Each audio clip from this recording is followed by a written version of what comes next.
a fucking 2 polar bears under the chair. It's that cold.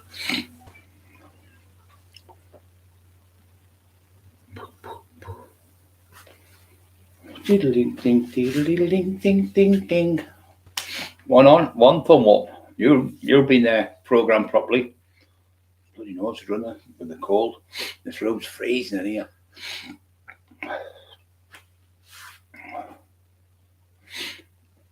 Thought somebody's looking at me there. It's my shadow in the door. Barry Swales, hello Barry, hope you're okay. Haven't seen you for a while. Feels like the draft coming in into the room. Like freezing cold draft behind my arm. It's fucking freezing it is in here. It's warmer outside. Busy Rabbit, hiya brother, are you okay? Rebecca Ferns, hello, hope you're okay. Paul Cresswell, how do you do, Brian? Yeah, I'm doing all right, mate. It's just cold, isn't it? It's just 2-3 days ago, it was lovely, warm. Then it was storm. Then it was warm and it was storm. It's like schizophrenic. It's like schizophrenic weather. Freedom, legend, absolute legend. You're going to sunbed, me and Emma, we're going to sunbed. We're going live and it keeps you warm. It's crazy because you go on it and you go to bed on the night and then it comes out, the heat in your body. And these are a couple of tips for people who are, especially older people like my age, if you've got nerve damage, trying to do it backwards, damage, see, that's the dyslexia, that nerve damage. I'm going damage nerve, trying to do it backwards. So nerve damage.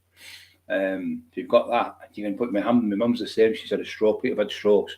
They get nerve damage, especially in your spinal cord. And I'll put my hands on a fire like that, and it's red hot the fire, and I can't feel a thing. My mum's the same. She put hands. Jamie's going, yes. My brother said, it's red hot that. She went, I can't feel now. It's because she's had a stroke. It's left her all the right side. I think it's the left side. I'm not sure which side it is. Anyway, it's left her all one side. She can hardly talk as well. It's all gone funny, but she's still up. She's up cleaning the house. She was proud of her. Love you a bit, mum. Dad, my dad's bad. My mum was bad. She was in hospital for 2 years. So in that 2 years, she smoked when she was about 14. She was 74. So she's packed in for the last 3 years. Unbelievable. She used to smoke. I'm not kidding you not. I'm not joking about these people who chain smoke. She used to make little rollies like they do in jail. Sit there all day making them. And she's got that one in her mouth. She's making another one.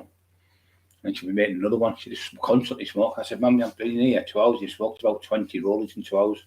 There's nothing else to do, son. So she's packed in. I'm dead proud of her. I can't believe it. It took her fucking, 60 odd years or something to do it, but she's done it. It just shows you can do it.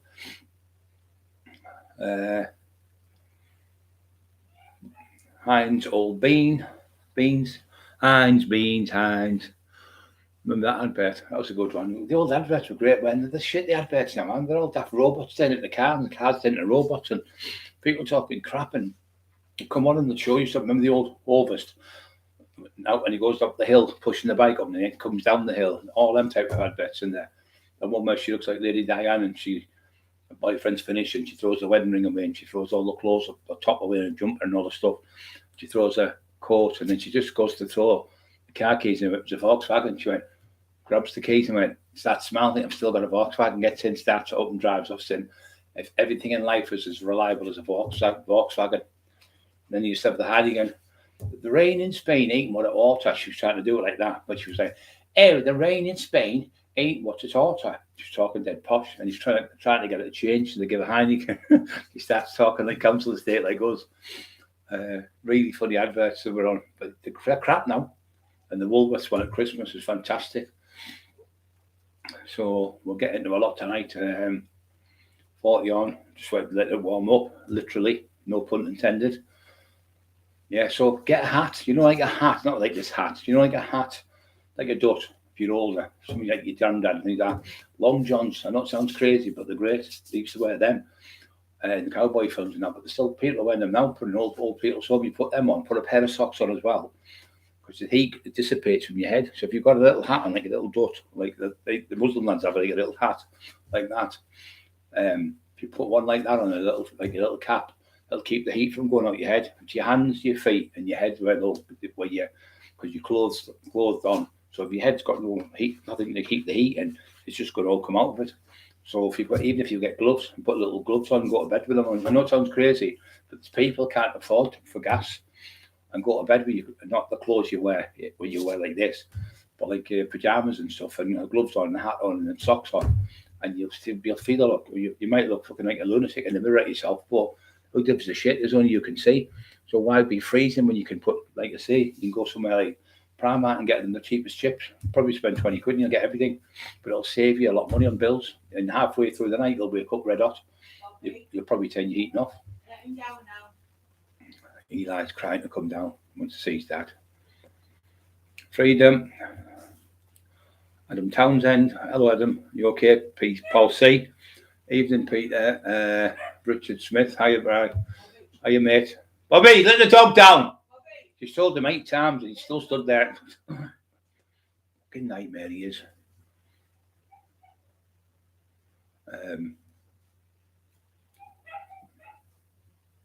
That's the pup that barking. He's going to be a little bastard him. It's an Alsatian. It's getting massive already. His ears are standing up. His ears are up. Beautiful ears. He's only 9-10 weeks coming up. He's only 70 days old on Thursday. Hey! Wolf!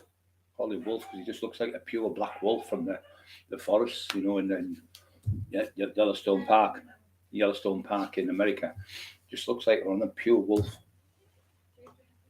All his parents and grandparents and everything, they're all ex-army dogs.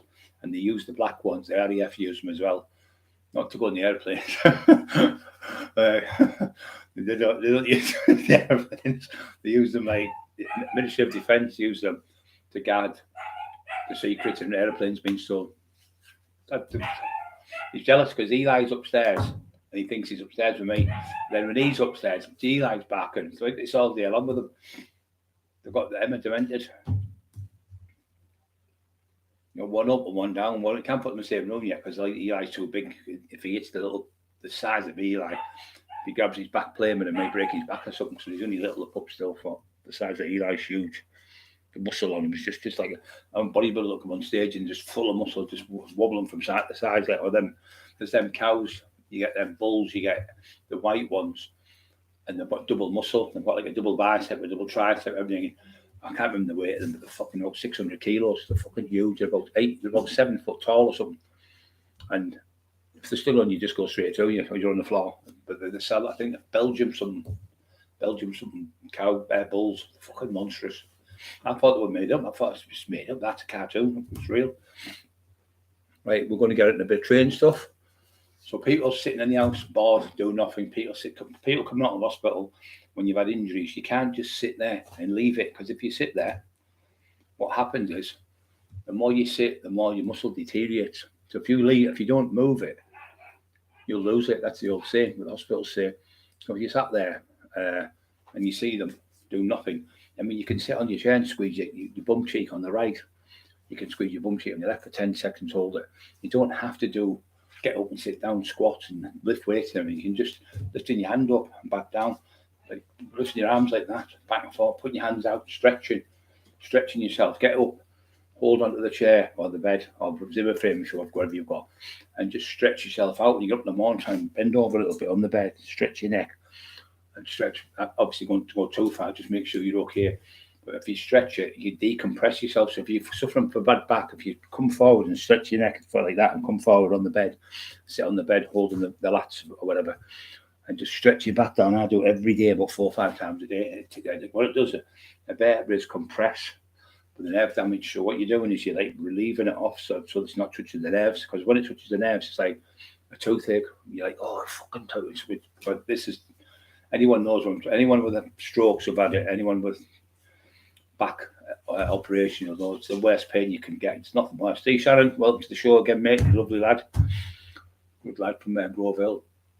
Paul C at the top. Hangman Audits, thank you for coming on, Hangman Audits.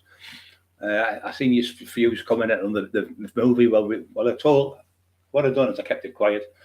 I said to you last year I'm going to be doing a movie, but I didn't keep coming on showing it and showing off. You know, like the little freaks being going, where's your movie? Where's your so-called movie? I just kept letting him go on and let him, give him the ball, let him run with the ball. like they're doing. Let him run with it. Just keep letting him run, let him run and run his mouth off. Now he just looks like a melon. Quiet as a lamb today, aren't you? Quiet as a lamb. He's going. Yesterday he was going, "Where's your movie?" I thought, well, I'll put it on tomorrow. It's supposed to be out in November. I think it's going to be a little bit late because they're tweaking a few bits and bobs. So we're going to be filming next year. We did that. Me and Maniok went up. We were there about 9 hours filming, all in. I would have been in a lot longer, but because of the injuries and I could hardly walk, I had to do most of it sitting down. And they were good with us. I only did a bit in the warehouse. So the lads in the warehouse, they're drug dealers. Eli! Sorry about this, guys. Every night. Stop it!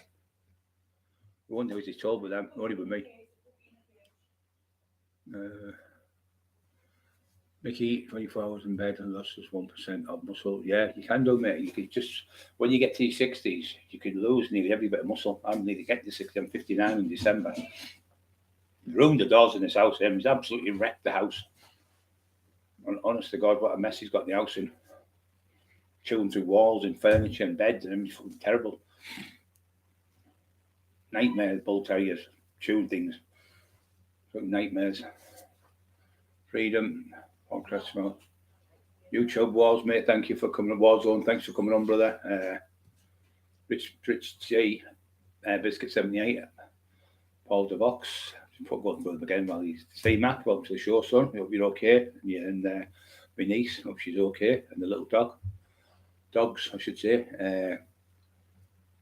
Good to see you, Brian. Thank you, Hangman Orders, and it's a pleasure. And I'd like to thank everyone on here who comes on and watches the show, because without you lot, Mark Emerson, thank you very much, and Adam Townsend, you're a legend. Thank you very much. I just want to thank everyone from the bottom of my heart, and for all the people who come on. And without you, we wouldn't have a channel. Mickey, it's funny how they will still act. No one had anything to. Hi, Brian and Emma from Edinburgh. Oh, hello, Racing Lady, another legend. Yeah.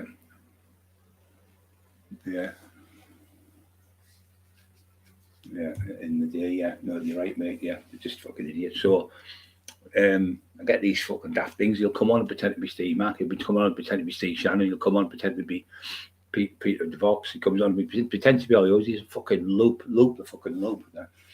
That little rat. Well, we all know. I don't even mention his fucking name. He's a little crank. So he's been saying I'm lying about the film. So I done the film. I said it was over a year ago I done that film. That was about 12 years. About 9 months, I'd say, something 9-10 months ago.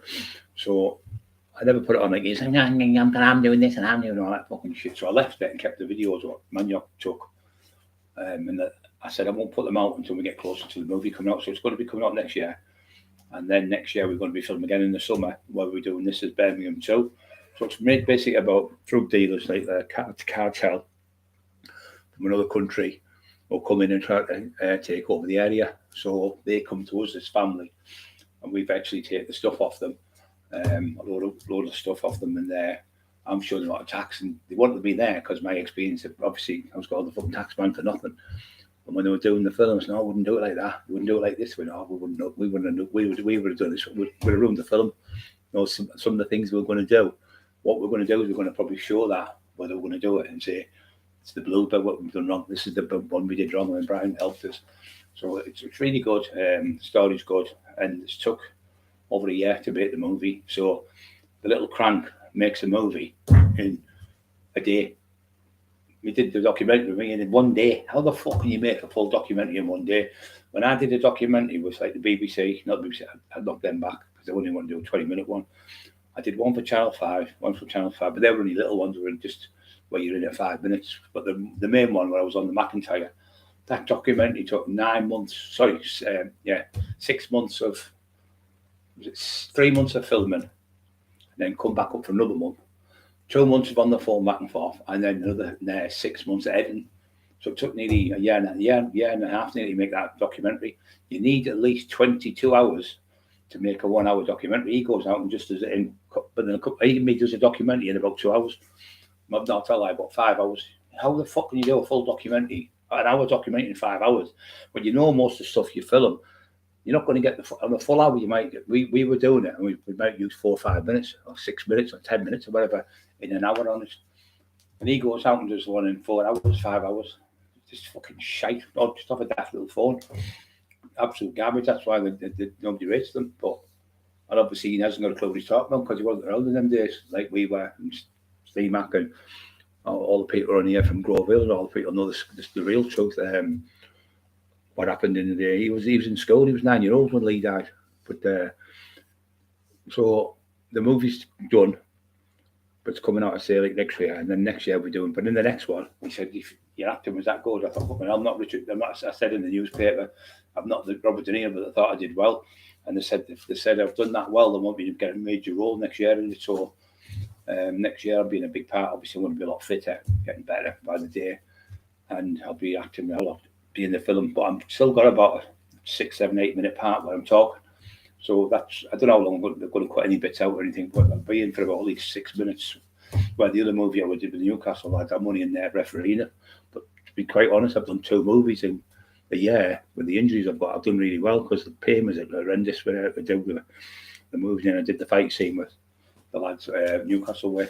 So 2 movies I've done. He's been telling us now for 10 years the Paul Sykes movie. There's never going to be a Paul Sykes movie. It's all pure cack. Freedom, thank you very much, mate. Don't forget to push the like button. Freedom was saying, yeah, push the like button to make it does the trolls head in and the other trolls. And what's happening now is we're getting trolled again because obviously we're doing the movies, and it's all true about the movies. So now he's like that. I'm gonna say things bad about you, like a little kid in the playground. So I just keep going delete with him. He's fucking totally insane. So much for the movie that wasn't a movie. And the one in Newcastle I did wasn't a movie; it was all lies. So he just looks like a fool again now. I'll give him something else to run another ball with. You can run with that for ages, and I'll put him back on for your 4 months' time and just go there again. Just looking like an idiot. But I've never once, and all this time he keeps saying I'm trolling. I've never on my brother's grave, or my mum and dad. They're both really poorly. Mum's had a stroke; she's getting over it. My dad's still got the cancer, and they got pneumonia. They might be taking him out, putting him in an old people's home for a few weeks because it's going to be too much for us to go, because you need to be trained to lift people out the bed and everything and stuff. And my hand's knackered, and my sister works and my brother works. He took weeks off and weeks, so he gets over the pneumonia. When he gets over that, they're going to put him in a home for maybe a month or so for the physios and everything to make him walk better. He's happy to do that, but he said they might be able to send him home yet, and the care workers will come to the house. So we're in that stage now. So it's different from, like I say, less than 2 weeks ago. He's totally different. Antibiotics isn't the best place, like everyone's saying. He's getting there, he's fighting, and we were just all there with him. Hope you're okay, Dad. We love you.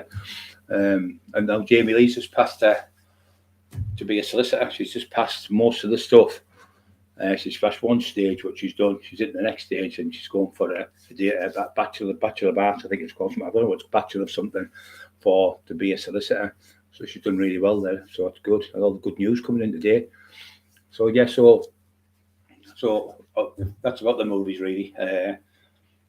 And so the book's coming on with Lee Wortley, and our thoughts with Lee, because his brother's really poorly as well. I mean, Lee's brother's in hospital as well. He's got pneumonia as well. So we're praying for him every night.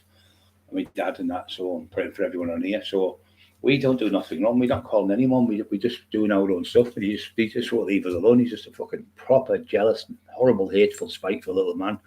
But he's become his legend. There's Paul Sykes, the one who was a tramp and the one who used to beat people up, the one who used to rape young boys and women and anything he'd have sex with, forcefully having sex with people, making them do it. That's his legend. So it just shows you how mentally disturbed he is. His other legends is Jimmy Savile and Dennis Flint, who was the Hugh Hoffner of the BBC, where there was that dirty old man who used to have all sex with them old young lasses. 70-year-olds saying, come in and have sex. He'd have them all in rooms, six of them in a room or something, and he'd shout them in with the names and he'd pay them to have sex with them. I thought he'd disgust them. He was American, so he was like the English version of this one. He'd have orgies and sex parties with the kids and everything. With Jimmy Savile, there was a house with that other one from Liverpool, the other one he's doing a book on now, another one who was having sex with young boys in jail, so just not right. And I've never once in my life, wait until I was in a wheelchair, mate, and to start you up, Brian, tells that you how much a coward, a guy. It really is. Just well, the pulse like was the same when I went to Wakefield with Mickey. He was telling this, saying this, and saying that. So I went down. I offered him out for his fight. Paddy Conway confirmed it on his live. He said that whether me and Brian got on or not, he said he did offer him out twice, and Sykes went no. Went out with his hand. He wouldn't even look at Brian in the eyes. He said he wouldn't go outside with him. And we took £1,200 off him, and we took these jade elephants. The second time I went with Dave Garside, who could really good boxer. He got beat by Horace North in the 6th round for the British heavyweight title. You didn't see Dave back. You didn't see Dave turn his back in the fight. Coward Sykes turned his back in the fight. But he was good at beating young kids up and molesting kids and stuff for years. But in there, he got done for 25 separate offences over 2 or 3 months in Wakefield. And he was bad. He used to go in the pubs and he would make young lads go on the table and make them sing nursery rhymes, like 20-year-old kids and that. And the mums and dads wouldn't dare say that they'll petrify them and laugh his joke at. He'd sing the fucking song again and make them sing. And people would pee themselves for fear. He was a pure bully, horrible. And he used to walk in, not Tesco's, a shop like Tesco's or Morrison, I can't remember what it was called now. Maybe Somerville, maybe Summerfield or something like that. He used to go in there in Wakefield at early hours of the morning when it first opened. He'd walk in about 7, 8 o'clock and pee all over the bread. And the tin man's going, hee, laugh. I think it's clever.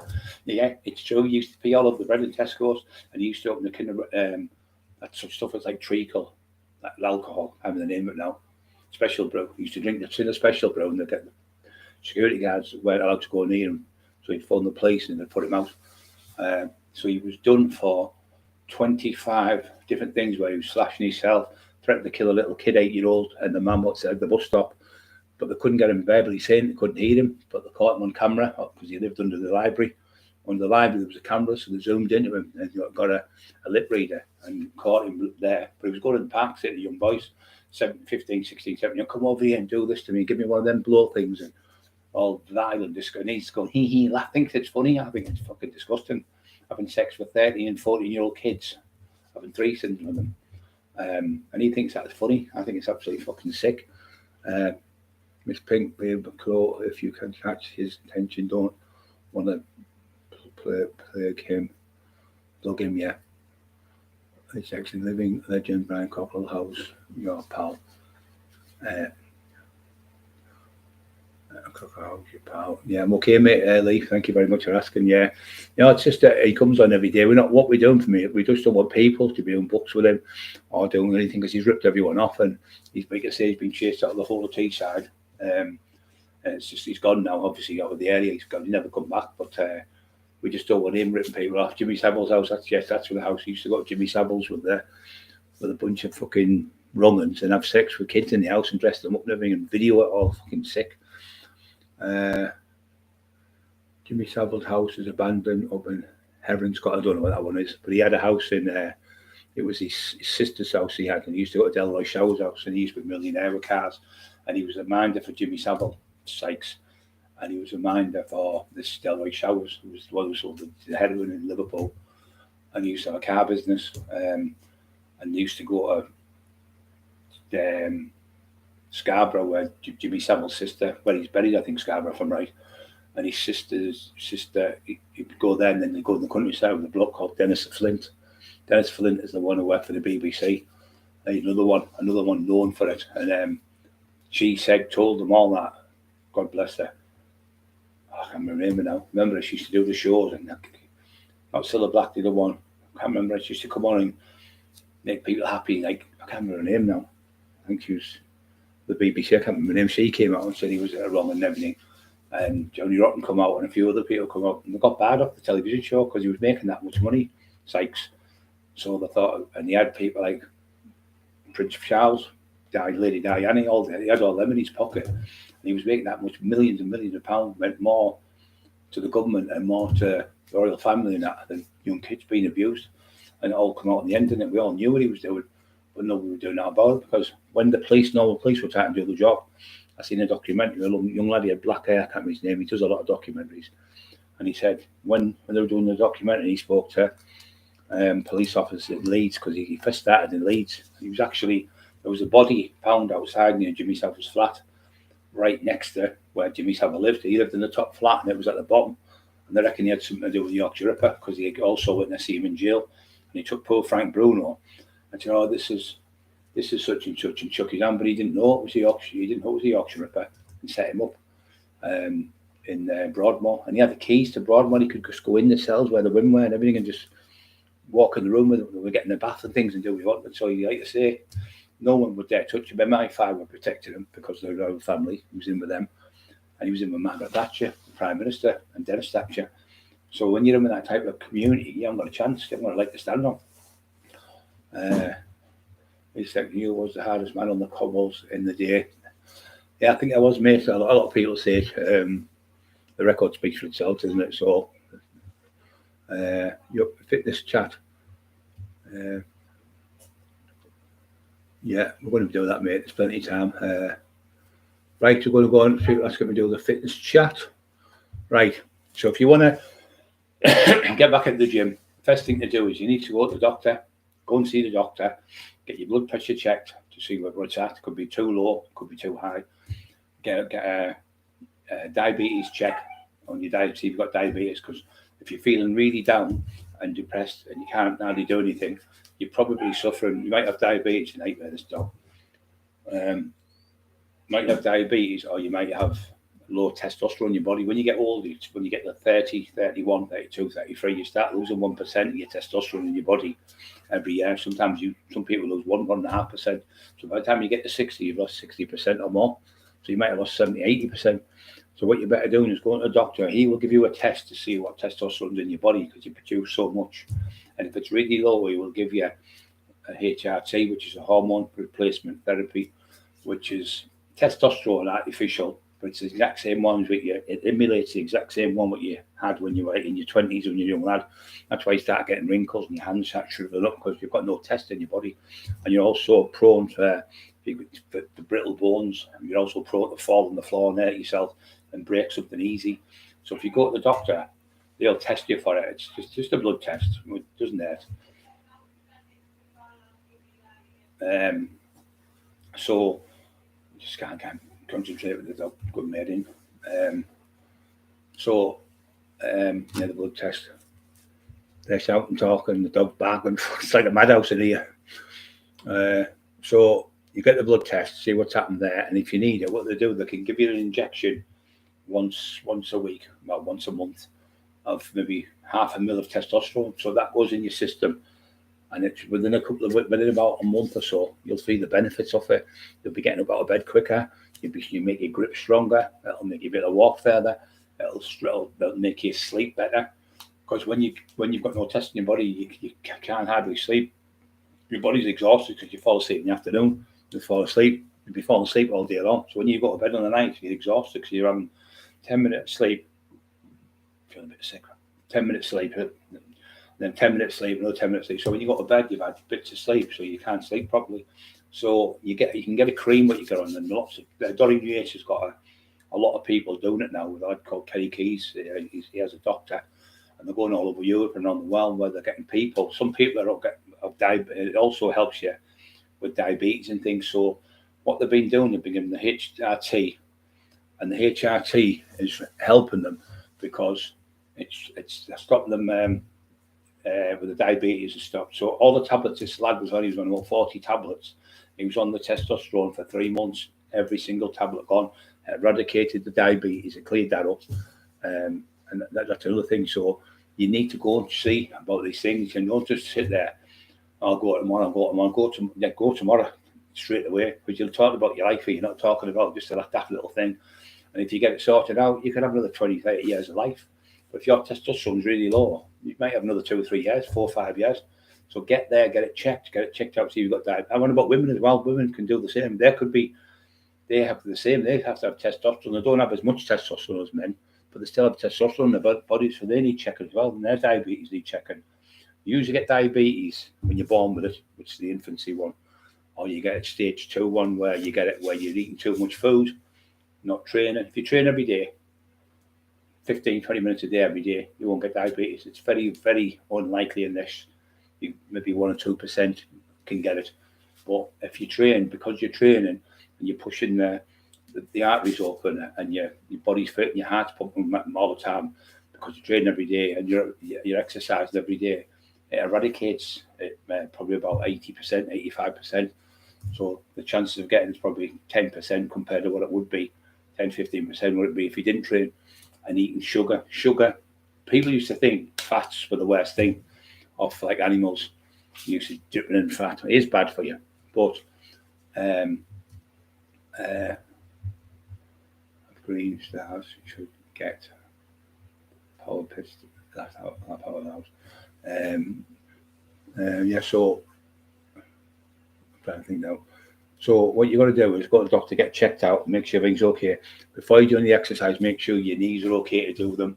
Make sure if you still can do exercises, but if you've got ones where you're really suffering, where it's bone on bone, that's another thing. It helps that as well. When you take the test, it helps your legs because it makes your legs stronger. So if you are losing muscle, if you're exercising every day, like I do myself, I train 6 days a week, sometimes twice a day. If you train 6 days a week and you're exercising, if you're training your leg extensions, you train your leg biceps, things like that. So your legs will have muscle around them, so the muscle will carry you weight about. But if you don't train your legs and you don't train your hands and your arms and your back and stuff, then it's going to be bone on bone, and then you're in really, really bad trouble. You need to deliver into everything then. So before you get to that, just strengthen your. My legs were like crunchy fucking nut packets of crisps. And I started off just doing a dead light, and I'm doing 60 key now on squat. And I was doing I can do 50 key leg extension for 50 reps straight off. So I do that twice a week. But my legs have got stronger for walking. I couldn't hardly get down the stairs, and I'm getting down a lot better now than I was. But my right hand's still really bad. If you don't move it and exercise, take it out of the car. If you just leave it on the front, you look at your brakes after about. Say you left your car in the front for a month, your brakes are rusted on because it's not using, it's not working. So it's the same thing. If you don't move it, it starts seizing up, doesn't it? It's the same thing as your body, your hands, your heart, your legs, and everything. So I'll just take tablets. I'll just take some more. Go to the doctor about tablets, but the more tablets you take, they'll give you a tablet for one thing, and then they'll give you another tablet because you've got a side effect of that tablet. Another tablet, and Nurofen, they ruin your kidneys and liver. You need to drink plenty of water as well, probably 6 pints of water a day when you're getting older, and it flushes out when you need to go to the toilet, especially if you've got an enlarged prostate. It helps you pee better. But when you go to the toilet and pee, don't strain, just sit. Even if it takes you ages, turn the tap on a bit, and the tap can trigger off the want to pee. That's what I have to do because I've got an enlarged prostate. But don't strain with it. If you strain with it, you can make it worse. Make sure you drink plenty of water as well. If you go, because when you're on these tablets like tramadol and naproxen and oral morph and all these different medications, what they do is when you're taking them, they do stop the pain. But what happens then is they dry you up inside your intestines. So when your intestines dry up, you go to the toilet and you can't poo. It's because it's dry, and you're trying to force it through dry. The intestines are dry as well, because what happens is your intestines don't need the water as much as your kidneys, because you have to pee every 4 hours or so. So what happens, the water comes out of your intestines, it goes into because your body's got alarm systems in it where it tells you what to do. So it'll take the water out of there and put them into your kidneys, and then you pee in the toilet. But then when you go for a poo, you can't poo because there's no water in you. So then you need to drink at least 6 pints of water a day if you're a man, maybe 4 for a woman. And I bet you go to the toilet a lot regular and a lot easier instead of being on the toilet 30, 40 minutes trying to pass. You can't do it, and then you end up getting piles and all sorts of different complications, especially also. You've got to make sure you're eating the right things as well. Get up in the morning, have a couple of eggs, poached eggs, really good for you. They've got all the essential amino acids in eggs. The only 2 things that have got all the amino acids is 2 things.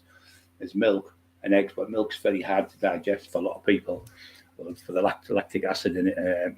Besides the lactose, which is sugar. The milk's full of sugar, it's called lactose.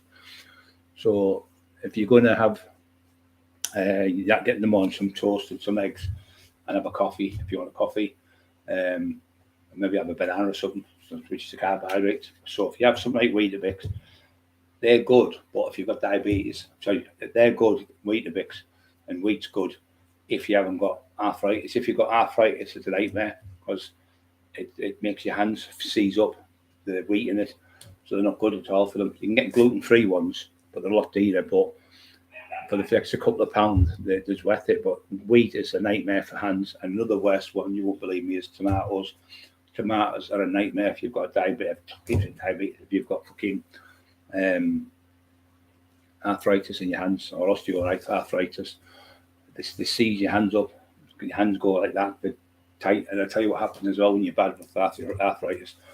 The night before, say about 6, 7 in the morning, you wake up and you can feel when you're older, your knees will give you a warning system, like a signal telling you it's going to be rain today, because it's damp the air and you can feel it in your bones. It's you feel freezing. It's going to be one of them horrible days today. So that's when you need to put things on, like gloves and hats and things like that, to keep you warm, because your hands will be freezing and they'll start seizing up, and you'll go to pick a cup up and your hands are like that. You can't open. It's terrible illness. But you can get through it. You just have to keep pushing yourself and doing little exercises with your hands and doing daft things and stretching them, and getting some elastic training bands are great. They're really good for people in wheelchairs, because you can use them to lift weights. So because they're elastic and you've got your handle, when you do that, if you had a dumbbell, 5 kg dumbbell, and you dropped it, you break your foot. But if you drop that elastic band, it's only elastic, so it can't hurt you. So you can put it on the banister, you can pull it that way, like that for chest. You can do shoulder press with it. You can do side laterals with it outwards. You can do front laterals that way. You can do bicep curls with it. You can do bench press. You put the elastic band on the post on the stairs. Get a push shank, take the mop off, or a mop shank, wherever. Take the end off and have the stick and make it as bench press and stand it up. And you can do it at the top of your chest, do it in the middle, and do it at the bottom, so you're hitting your chest in 3 angles. There's videos on I've got for people with injuries for getting back in shape by using elastic training bands. Thousands and thousands have watched it and followed it, and they're doing it. And I'm getting good reports of people from all over the country, all over the world, people from Australia, America. Unbelievable how many people have been following the routines. They're all in there. I'll get them to start putting them back on again for you. But you need to get them seriously talking to you now. Don't forget, push the like buttons, guys. You seriously need to 400. No, he had that was deadlift, that freedom. It wasn't a proper deadlift. What happened? I'll just answer this question. What happened? I was training with Martin Robson. He used to have a health shop on Acklam Road. It was Acklam Road, where the Kentucky was, just across the road from it. And I seen this big lad coming out, actually like the size of me, but smaller in height, massive fucking arms. And I said, "Boy, you're a big lad." He went, "Oh, I do the British strongman." Anyway, I got the meters like, "How much can you squat?" I said to me, he said, "I can do 6 plates each end, like squat." I said, "How many reps?" He said, "About 3 or 4 reps." I said, I could do 22 reps, and he didn't believe me. So this is how the video started getting video. So he didn't believe me. Not being disrespectful, he said, "I'd have to see it." So I did 8. I did 8 plates at 10. 5, and I call it worked out. I did 803 pounds for 3 reps. They weren't the best reps, but I still done it. But I did 6 plates each end for 22 reps. I think Tom Platt did it for 25. So I took it to him. He showed me, "That's fucking, you want to go in the British Strongest Man?" And it was him who started me off to go in it. So anyway, I said about what I am struggling with, Paul. What's he saying now? Because it's Paul. That'll come to me. I think it's what he's saying now. He was in the big Irish lad. You remember the Irish lad from obviously Ireland? He won it about 5 or 6 years, but he was second. Steve Brooks, not Paul. Steve Brooks from Spennymoor. He's a bodybuilder now. Really nice lad. And I said, I'm struggling on the deadlift because I'm 6'3". Yeah, when you're being tall, it's harder to lift because you've got big long arms and long legs. He said, "We'll do this like exercise." He said, get the rack, put your barbell on, which is 20 kg. Load it up with loads of weight, start with about 5 plates each end, and hold it for 10 seconds. And then, if you get strong enough to hold it, put another 20s on. I've done that. In the end, I had the most you can get on one of them lifted bars is 11 plates each end. So I had 460 kg, which is just over 1,000 pounds. But I wasn't deadlifting. I'm only going up that much and holding it. But within two months of doing it, I'd gone from 6.5 plates to 8 plates on the deadlift. So it was a brilliant tip he showed me. He said, "Needs another one to do, big fella." He said, "Put your hands on the top, get 2 or 3 or 4 plates around you, and you can get a thing where you can put plates on the 20s on, and hang off the top of a bar and hold on there as long as you can. That'll strengthen your grip up in your hands." And another one is the farmer's walk. Get like 50 kg dumbbells or 60, 70 kg and walk around the gym with them. And I started doing that within, like I say, about 6 months, because when I first was doing it, I was doing my deadlifting wrong, because I'd never deadlifted before. I was just bodybuilding before. So Steve Brooks, great lad. You'll see him on the videos where he trains. can't remember the Irish fucking lad now. Glenn Ross, that was who he was called. Glenn Ross won it, but he nearly beat Glenn Ross. He dropped a fucking big, massive 60, 70 key stone on his foot, and he fucking got beat by a point or something. So, but Glenn Ross is all top. But Glenn Ross was 36 stone, so he had the advantage with the body weight. Yeah, lovely lad, Stu, and he actually competed in the world strongest man 3 or 4 times with Yoko Ono. You remember him? And I think it was Podborowski. He trained with him. Manfred, I think he Herbal from, I think he was South African. So he was world class, this man. You know, this was helped me train. He was great. About my age now, same age as me roughly. But he was shocked when he seen me do when I did the plate. That's fucking unbelievable. Yeah, and that was the lad who trained in the world. So the Tin Man's going, "Oh, you're not as strong as Eddie Hall." I never said I was as fucking strong as Eddie Hall. I wasn't trained to do anything like that. I was trained to fight people.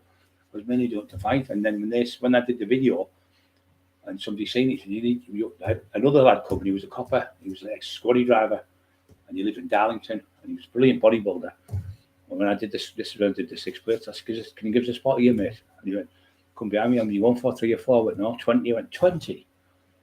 He's like, "I was taking the fucking piss." And I did 20 reps. I did 20 reps. And no, I did more. I did 21, I think I'm going to do. I did without Jamie, 22 I did 21 reps. He went, "I'm going home. I can't fucking handle it." He said, I can lucky if I get 2 reps of that. And he competed in the Britain Songs when he come 5th, this lad. But he was out. It's a funny story, this. Delphin was a beautiful bodybuilder. And he was with another lad training and used to, no problem. Even though he was a cop, he never bothered anyone. Janice Ferguson, thank you very much. You're a legend. God bless you. So I'm trained in the gym, and I did the weight on the bar. And he went, "I'm going home." Fucking done my head in that. He said, I can imagine him even fucking doing that. I thought you were taking the piss. I really thought you were joking with me. I thought you were having me on. And he was out one night, and they went to a do. He was dressed up as Spider-Man. Anyway, fucking these lads started having to take the piss out of me, started fighting them. The cops coming on, saying, "I'm a police officer, I'm a policeman, I'm a squaddy driver." They call them gravel knees. He told me, I said, "What the fuck's gravel knees mean?" He went, "Because when they pull you over, they pull you at the side of the road. They kneel down where the gravel, so they call them gravel knees. That's the nickname they call the squaddy drivers." He was as sound as a pound. I'm not joking. Even like police, I don't fucking like the police, obviously.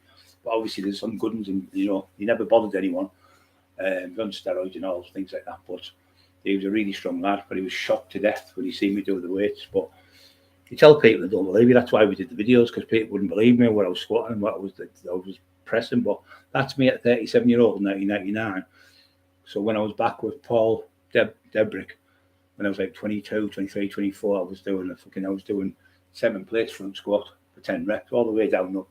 Tony Boyce from Esther used to train in the same gym as me. Went, just fucking freak. He said, "You come in there and your legs like that." He said, "It looks like a cow. You know the cow in the field with a big massive leg." He said, "It just looks like a fucking cow's leg. Your legs are huge." Great lad, Tony Boyce, great kid. Another great lad. He used to do the series of band. Your neck's like that, like a fucking bull.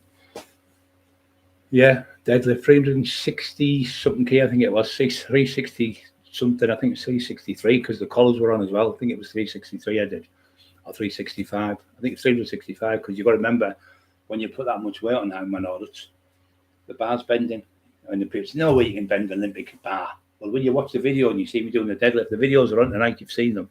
You'll see the bars bending in the rack, and then the 2 dumbbells I've got, they're 240 pound.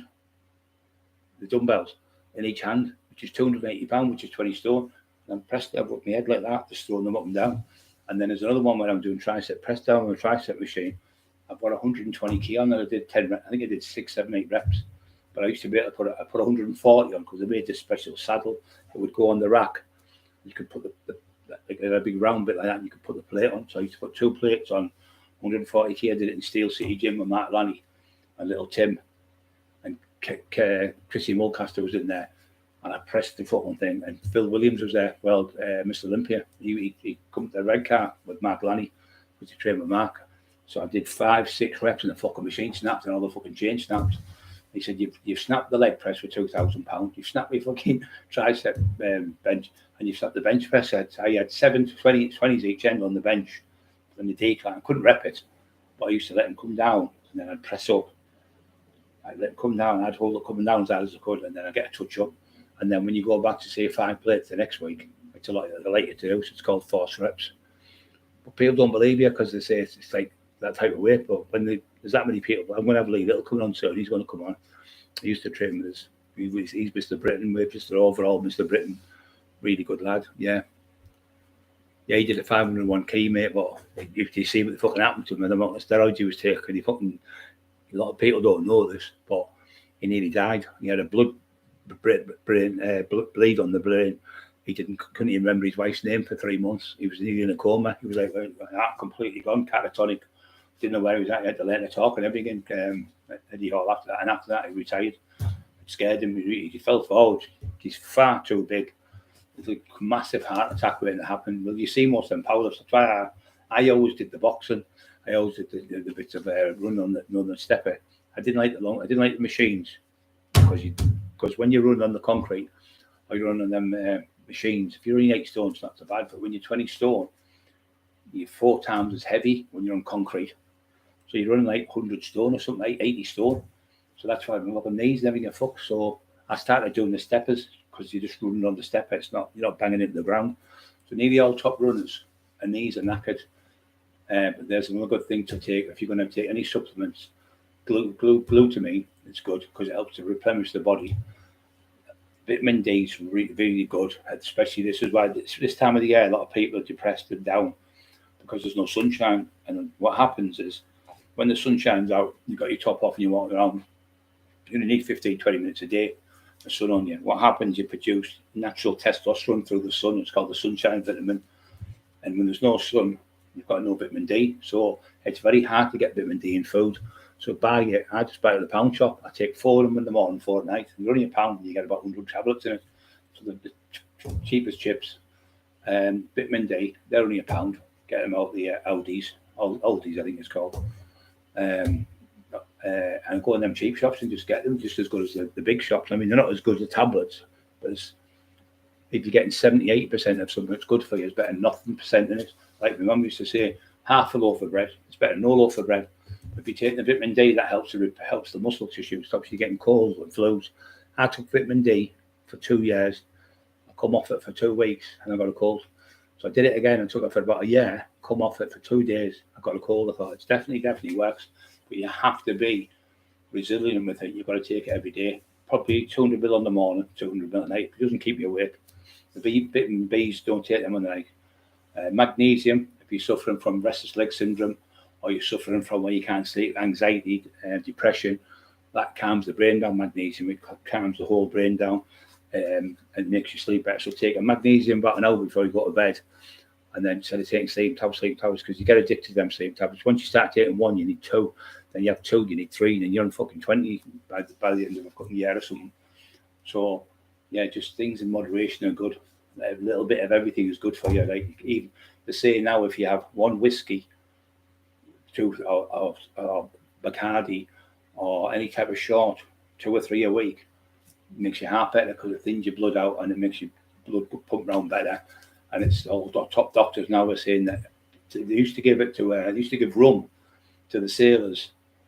I think it was from the old days, like 400 years ago, till the 1970s. You used to get a dram of, I call it a dram, like when you get a little shot. Now the adult ones, the sailors would get a rum, knock it down, but the young lads would have to have theirs watered down because they were really young. So that went on until 1973, I think it was, late 70s. So it was good for them. So because you used to get scurvy on there, which you need apples and oranges and things like that, which you need vitamin C. So it's a really good vitamin to take, but there's loads you don't have to take because you can get them out of your food. But the most important ones is vitamin D. You take that, it helps produce, your vitamin D helps produce your natural testosterone, raises up. I'll give it to her when she was not feeling well. Within 5 days, she jumped up, just a tablet, and that's all it is sometimes, just something you need to give you a little boost. 61 on, don't forget to push the like buttons, guys. Eddie was 31, was he 31? I think I've seen somewhere he was 36 stone when he did a lift somewhere and he fucking nearly died. Yeah, I think he got bigger than that at Hangman. I think that was him when he was lifting the weight. I think he was bigger than it. I'm sure I read somewhere he was 36 stone. He said he went to 36 stone, he could hardly breathe. He said even walking up the stairs, couldn't get his breath. That's not good for you. Not good for you. You're walking naturally and you can't breathe.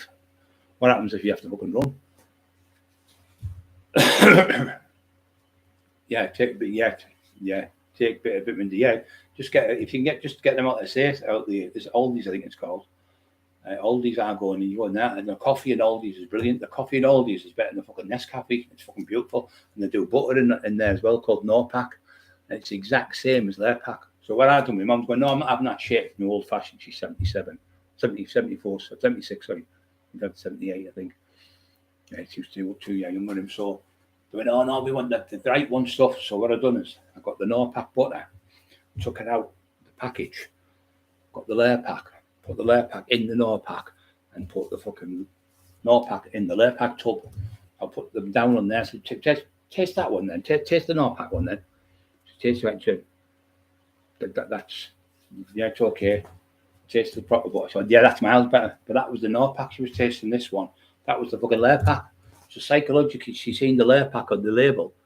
No, that one's not. That one there, that Norpack. But it was layer pack. So psychologically, it's fucking your brain. Because you see the make of it, so you psychologically think, well, it's got to be that one's better than that one because it's the layer pack. You can see the label, and so it psychologically gives you that psychosomatic. It's called.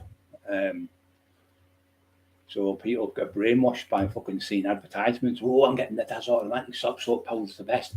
Oh, I'm getting that one's the best. And there's another thing I was doing. It was funny when I was squatting heavy. Big Bryce Flaherty, God rest him. A lot of the lads on here know him. Funniest man you could ever meet. Nicest doorman you ever met.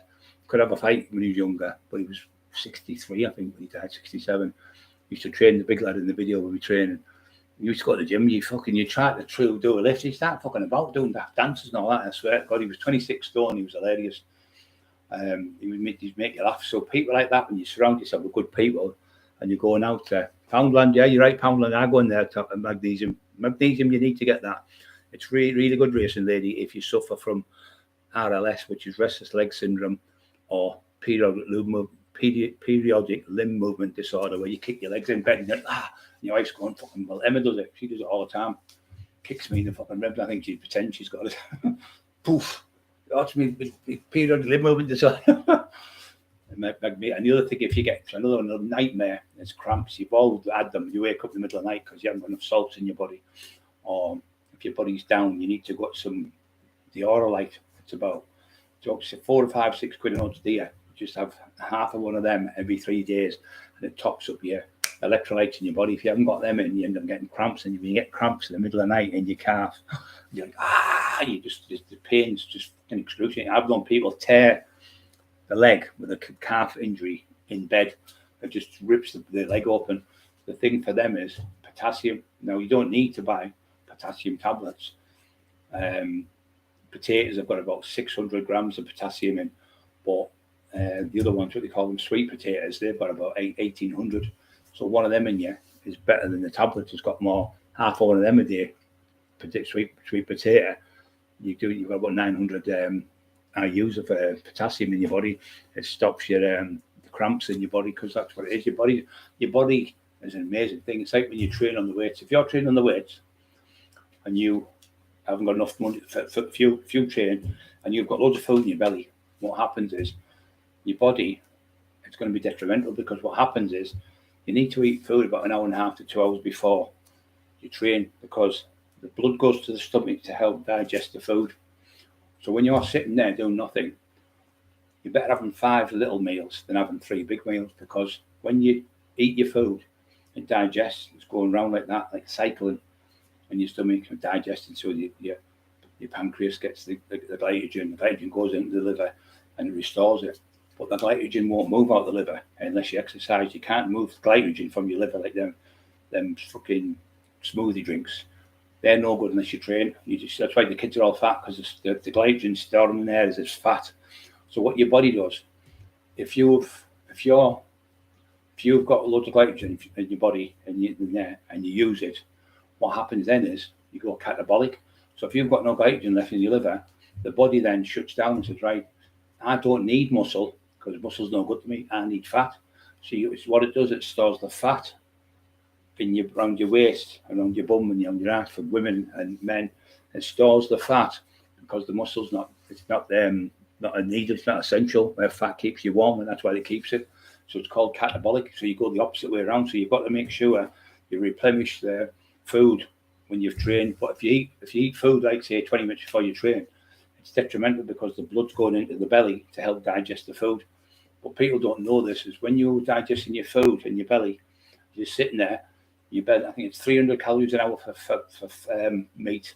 I think it's about 200 an hour for carbohydrate. I'm not 100% sure, but it's something like that. So you're burning every hour 300 meat body fat, and it's like 500 calories every hour when you just sat about.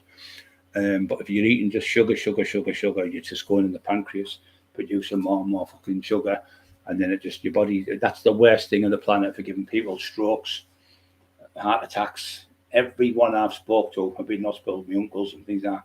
It's always been Trap Mafia legend, mate. You're a great lad he is. So if you eat far too much sugar, sweets, cakes, biscuits, our Bobby has 30, 40 cups of coffee, tea a day. He's up all night doing that, fucking rocking his mental health.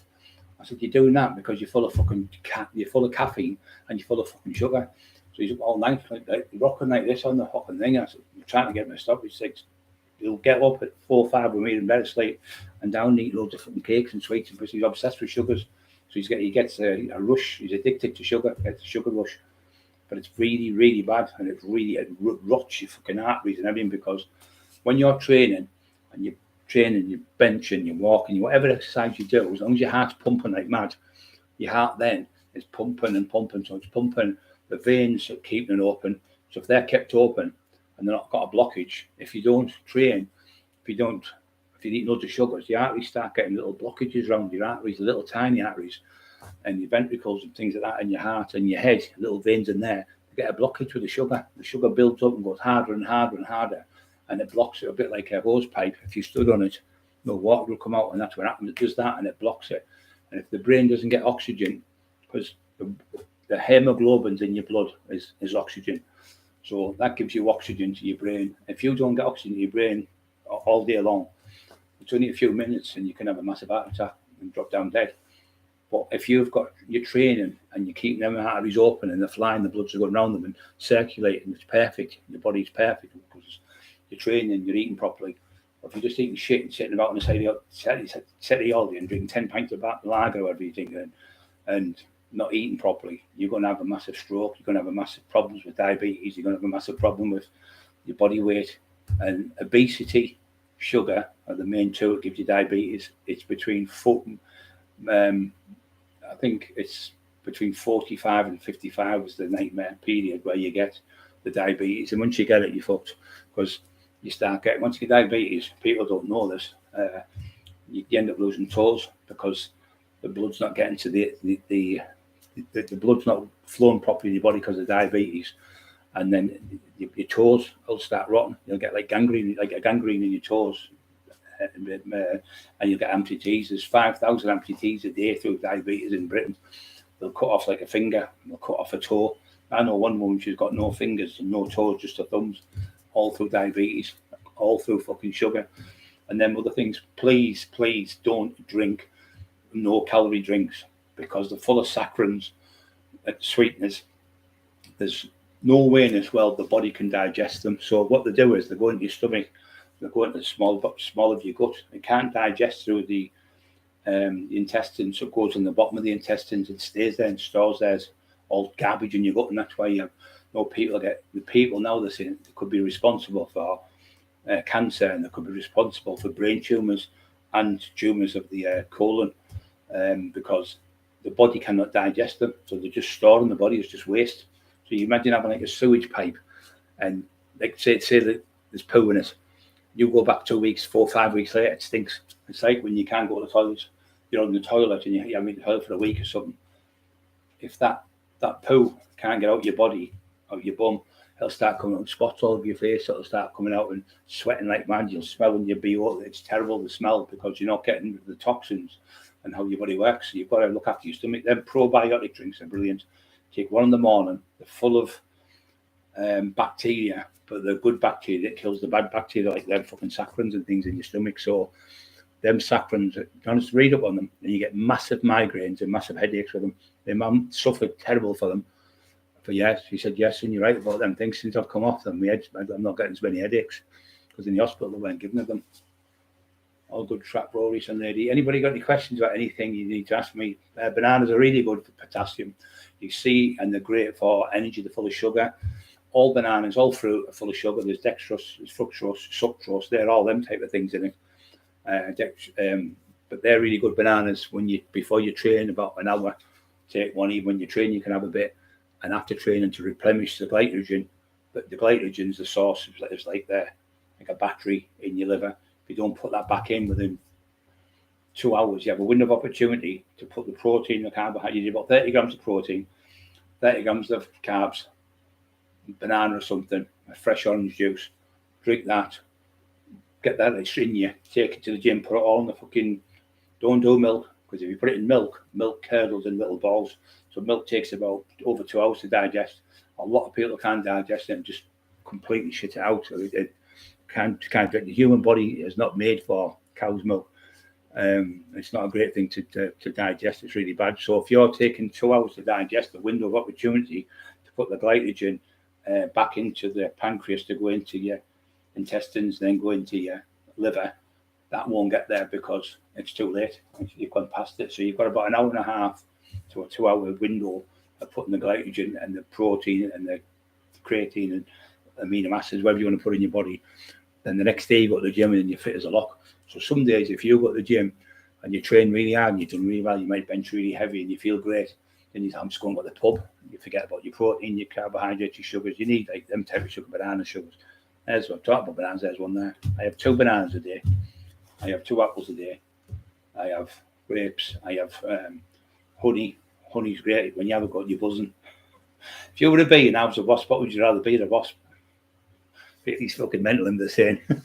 I think it's about time I was upgraded, freedom. Upgraded. Fucking I need upgrading. I'm fucking fall to pieces, mate. What we should all do is, it's your arms, all right. Lend me your arms this week. Hang my audits and freedom. You lend me your couple of spinal cords. Fuck them. We're all fall to pieces, haven't we? It put mushrooms in a bit daylight before cook them. Gives vitamin D from them. Yeah. Because there's no fucking what you'd have to do there. You could do going on a sunbed still gives you the sunlight, and it still gives you the vitamin D in your body. But the tablets are the best because you keep on them all day around, even when you got the sun, to help you get a bit of boost. It's definitely the vitamin D. Now, everyone's walking around like miserable and they think it's because it's cold. It's not. It's because there's no sun and you're not producing any vitamin. Your vitamin D the sun produces vitamin D in your body naturally. The sunlight, it's a sunshine vitamin. So the vitamin D, you can't get it in food because it's very hard, and it's not in an abundance with it. It's very hard, so you have to take it by the tablets. But they're really cheap, like I said, out of the pound shops, and like you said, pay £1. What the fuck's £1? You might spend £5-6 quid a month or something. So vitamin D, vitamin C, vitamin B12 is really good, really good for you. And I would take also vitamin C, let's say, yeah. And what else was the other one I take? Magnesium. Magnesium's really good for getting you to go to sleep on the night. So them 5 there probably cost you £7 a month. And take them every day. You one in the morning, one at night. And I'm telling you now, the difference in you will be brilliant. Yeah, vegetables are good, mate. You're right. But you can get them, vegetables and fruit. It's just the same type of thing because vegetables are all sugars as well. Like potatoes are all sugar, starch, pastas, sugar. People think, well, that pasta's good for you. It is. Well, why do you think all the big fat Italian ladies are massive? Because and all the blokes, it's full of sugar. Nearly everything you've got for sugar in. Baked potatoes full of sugar. Yams full of sugar. Bananas full of sugar. Orange juice full of sugar. Pineapples, grapes, everything's got sugar in it. The bionic man fucking hell, I'm on audits. I've been trying to. I think they've spent about 100 odd grand on me on operations. 150 grand. What about fucking Steve Austin? He's had 6 million. That was fucking in the 1970s. Get your checkbook out. I said to the doctor, and get my fucking £6 million body. I will laugh their heads off on the ward. I said, it's 150 grand. I said, Steve Austin got me. You just got to laugh about things, you. Like Frankenstein's a bit. I'm fucking like Frankenstein with all the bolts at the bottom of my neck. Nuts and bolts. Brains. Make a fucking Walking Dead. Yeah, but you're not used to giving up, though. If you give up, why the fuck give up? You just got to keep fighting. I know it's pain, but sometimes you got to. The pain makes you better, I think, sometimes. Sometimes it drives you around the fucking bend. Sometimes it gets me better. I just go keep fighting the pain. The more pain, the more gain. I used to train in the gym. You get a thing called lactic acid build-up.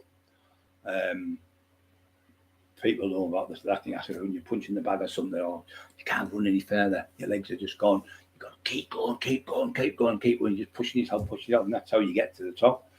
That's all the top athletes. All that shit about, it's only because they take steroids.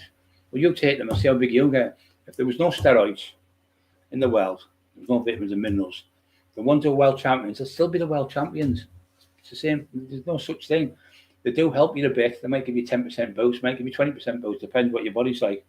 You've got to have like great. Look at Serge Olivier, the greatest physique, probably gifted physique ever from. Where was he from? Fucking next to Mexico. What's it called? Cuba. From Cuba. Fucking. His arms were like that. 23-inch arm. Tricep was just sticking out. Stood there. Bell Fox, who I trained with. Later, I'll tell you about Bell Fox. He was at the gym with us. Talked to Lee the other day. He's going to come on and do another show with us. Might get him on for days of the day. Might get him on Saturday night. He's one guy. He's Mr. Britain. Overall Mr. Britain. Short class, small class, everything he's done. He's got a lot. He's got a brilliant physique. Really lovely lad. I've known him since he was 15. A couple of years older than him. Lovely kid. I was on the phone the other day, but I know him. Really nice lad, and he really knows his stuff. But he'll tell you some of the stories about me because he used to work for me. He used to do the work for it on the doors and stuff. Another good kid. But one of the best physiques in Teesside, I'd say, was Lee Little. Unbelievable physique. Really gifted lad, but a lovely kid as well he is. Ripanol for a good night's sleep. I've never heard it. I've heard of it, but I've never took that. I tell you what's really good. Like I said to you, the magnesium, because when you've got your brain, you've got that fucking racing brain. I call it racing brain. You go around the racing track, you start.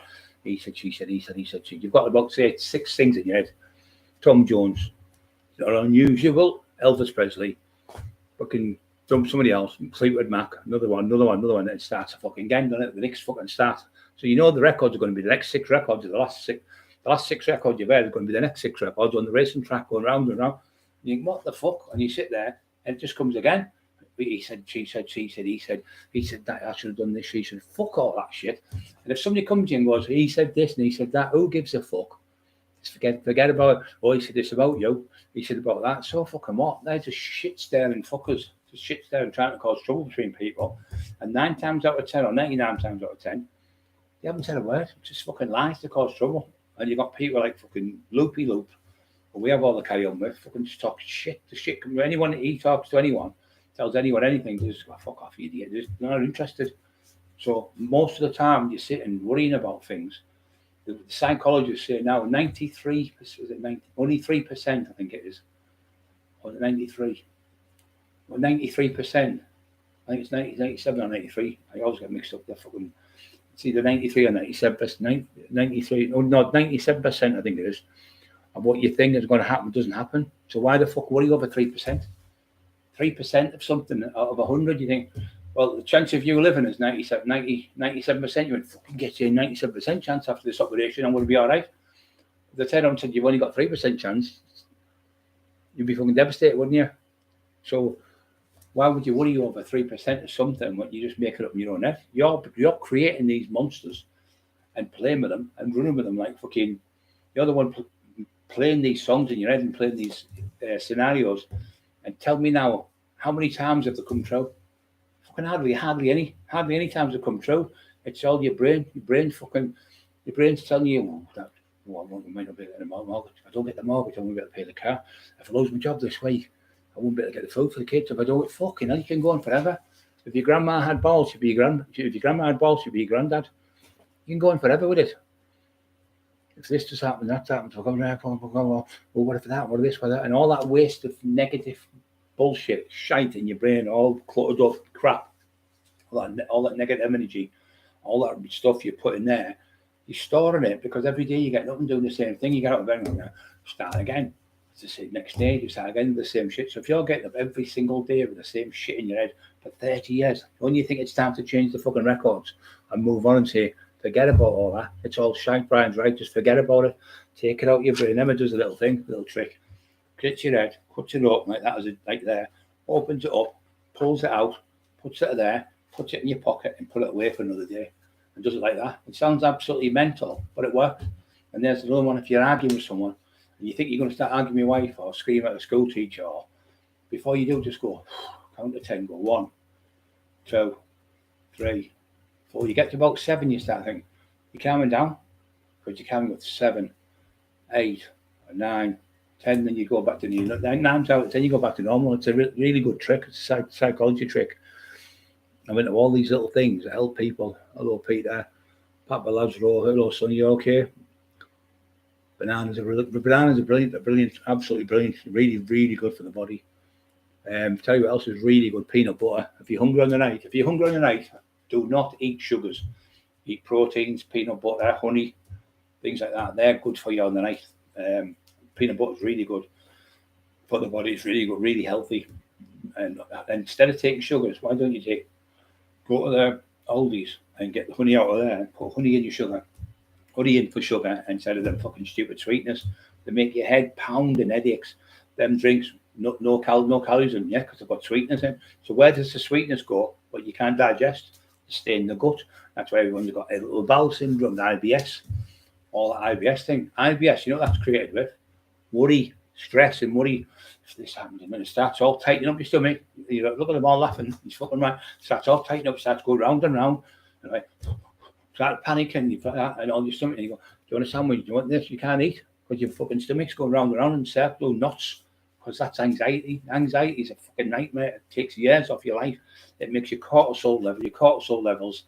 It's like say you have fight or flight. Somebody comes to you and puts their hand up, and you go, then I thought fight or you run. You have 2 scenarios: you fight or you flight. Flight means you run away. So, but both the things, the fight or the flight, your brain, your body doesn't know that. Your brain's telling you to run off the fight. So, whichever one you get, you're still making your cortisol level go straight up. That is the worst thing. It's worse than anything for giving you heart attacks. High doses of cortisol over the years, stress. It rises through the cortisol level, and that's what gives you it. When you get up in the morning, try and be very calm in the morning, because for the first 2 hours when you wake up, your cortisol levels are through the roof by about 100 to 200% more than they would be.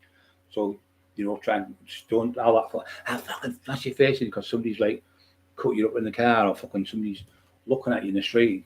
Forget about it. You're never going to. I remember watching Van Damme. His missus, a lad drove in front of me. You fucking I'll smash it. Shouting, she went, calm down. Calm down. Emma's the same way. Calm down. Got me doing it. Mate. Calm down. You're never going to see that person again. It's just this bloke who's a fucking idiot and doing that, and just go. The best thing to do is I watch the program. They said, go, bye. Thanks very much. Have a nice day. Enjoy your day. Thank you. And they're fucking raging because you haven't given them a response what they want. They want you to respond to what they've done, and they're like hee and they're laughing like sick in the head. HP brown sauce. HP brown sauce. Oh yeah, he's fucking loopy anyway. Don't tell me the scores. I'll kill you. Stone dead. Fucking nightmare. I knew it was you, Freedom. You know what? I fucking hell. I knew he was going to tell me tonight. I thought one of them was going to tell me the scores tonight. Fucking nightmare. I'll write me off now for that. I'm going to scribble that out. Copenhagen. It's Copenhagen. As what people do when they're off the road and crack and stuff and drugs or cocaine, and come on and start reading something, and they make it's word associating them, mate. Like say GIM, Jim, or Jim, and then GYM, or they take the piss, look, and you start reading papers and thinking they're about you because it's a drugs driving you fucking mental. The main thing about drugs is to keep you up that long. If you stay up for days on end without sleep, if you've got toothache, bad back, whatever you've got, and you've got no sleep and you're tossing and turning on, and you get up in the morning, you're grumpy as fuck because you've had no sleep, because your brain needs complete silence and sleep. It needs to calm down and go to sleep so it can rest. So that's the only time your brain rests If you don't rest your brain, it keeps going around with all these daft things in it, and you get up, you get sleep deprivation. When you get sleep deprivation, then that brings on the panic attacks, anxiety, the fear, oh, somebody's out there. So you start getting paranoia because you have no sleep. Sleep deprivation means you haven't slept enough, but you've just got to go to bed and just go to bed and say, I'm going to have a great day tomorrow. Keep saying that in your head, I'm going to get tomorrow. Don't look behind you in the car window. Keep looking forward in the screen, your windscreen. Keep looking forward. Keep staying in the light. Keep being happy. Why waste energy by frowning miserable like that when you can smile and it costs a lot less energy?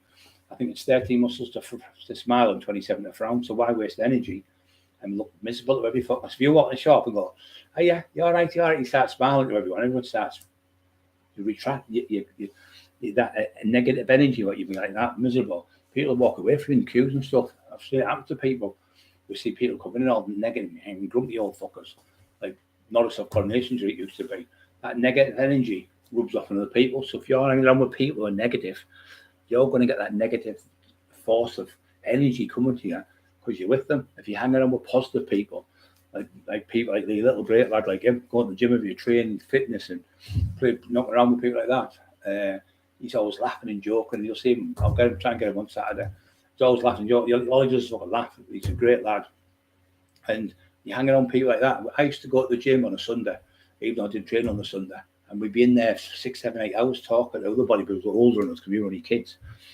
And Lee would be about 15, 16 hours, like 19, 20, I think then. And we'd go in the gym and talk with bodybuilders who compete like Mark Lanny and people like that, and Peter Ayton and Teddy Cooper, who were all bodybuilders who competed, and really good lads who knew Les Over, another great lad. They'd all competed, so they'd help you. And Richie Sharp, was it Richie Sharp? Richie Sharp, not Richie Sharp, Richie, he's from Saltburn, I can't remember his second name now. He trained, he met Arnold. I was gutted. Arnold come to the Northeast in the late 70s, I think it was. And he met him, and I fucking missed him. I never went to the show. It was the show in Billingham.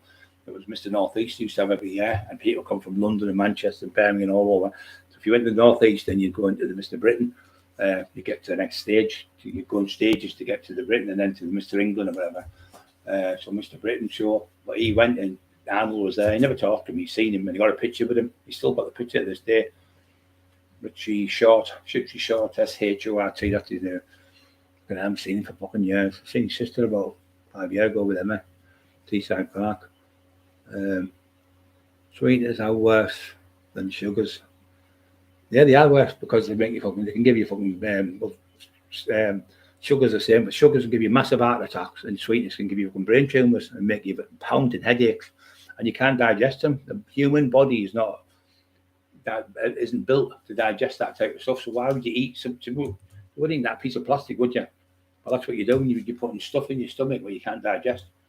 So it's going to obviously fucking ruin your intestines and everything, that shit with them sweetness. It tastes fucking horrible as well. But if you're going to have a Coke, have one with the sugar in. You just have a treat, have it once a week, twice a week. And that's better for you, even though you've got a little bit of sugar in it. I know it's got 12 spoonfuls of sugar in tonight, man. But if you're going to have it, I would rather have the Coke with the sugar in, the one cal, because the one cal is just fucking a load of shit. It's a marketing scam for people. They're putting sweetness in that you can't. Oh, Lord Brian Henry, how you, Brian, son? Love you all the world. Great lad. Monkey Shaking, Idol Son, Freedom TV on TNT 2 and the National League 19. THT, yeah. Oh, TNT, that's what you see. I see what you say. I went in the health shop. I went, did you do vitamins? She went, a little bit, aloe vera. I went, no, I'm Brian. Aloe vera. Fucking hell. Aloe vera. Oh, they're good and all. What you got to do. One, don't need them all.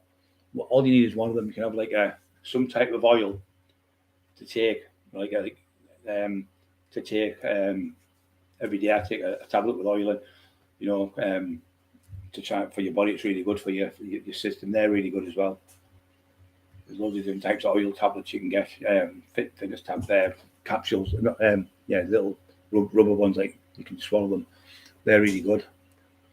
Cod liver oil, things like that. Fish oils, that's it. Fish oils, they're really good for the brain. They really are. Omega-3 is another good one. can afford to get them. They're really, really good. But they can feed the brain. I went to the fish shop the other day. I said to the woman, is this fish fresh? And why? I said, is that after fucking chips? Okay, now there's 3 chips left on it out of fucking 50 chips.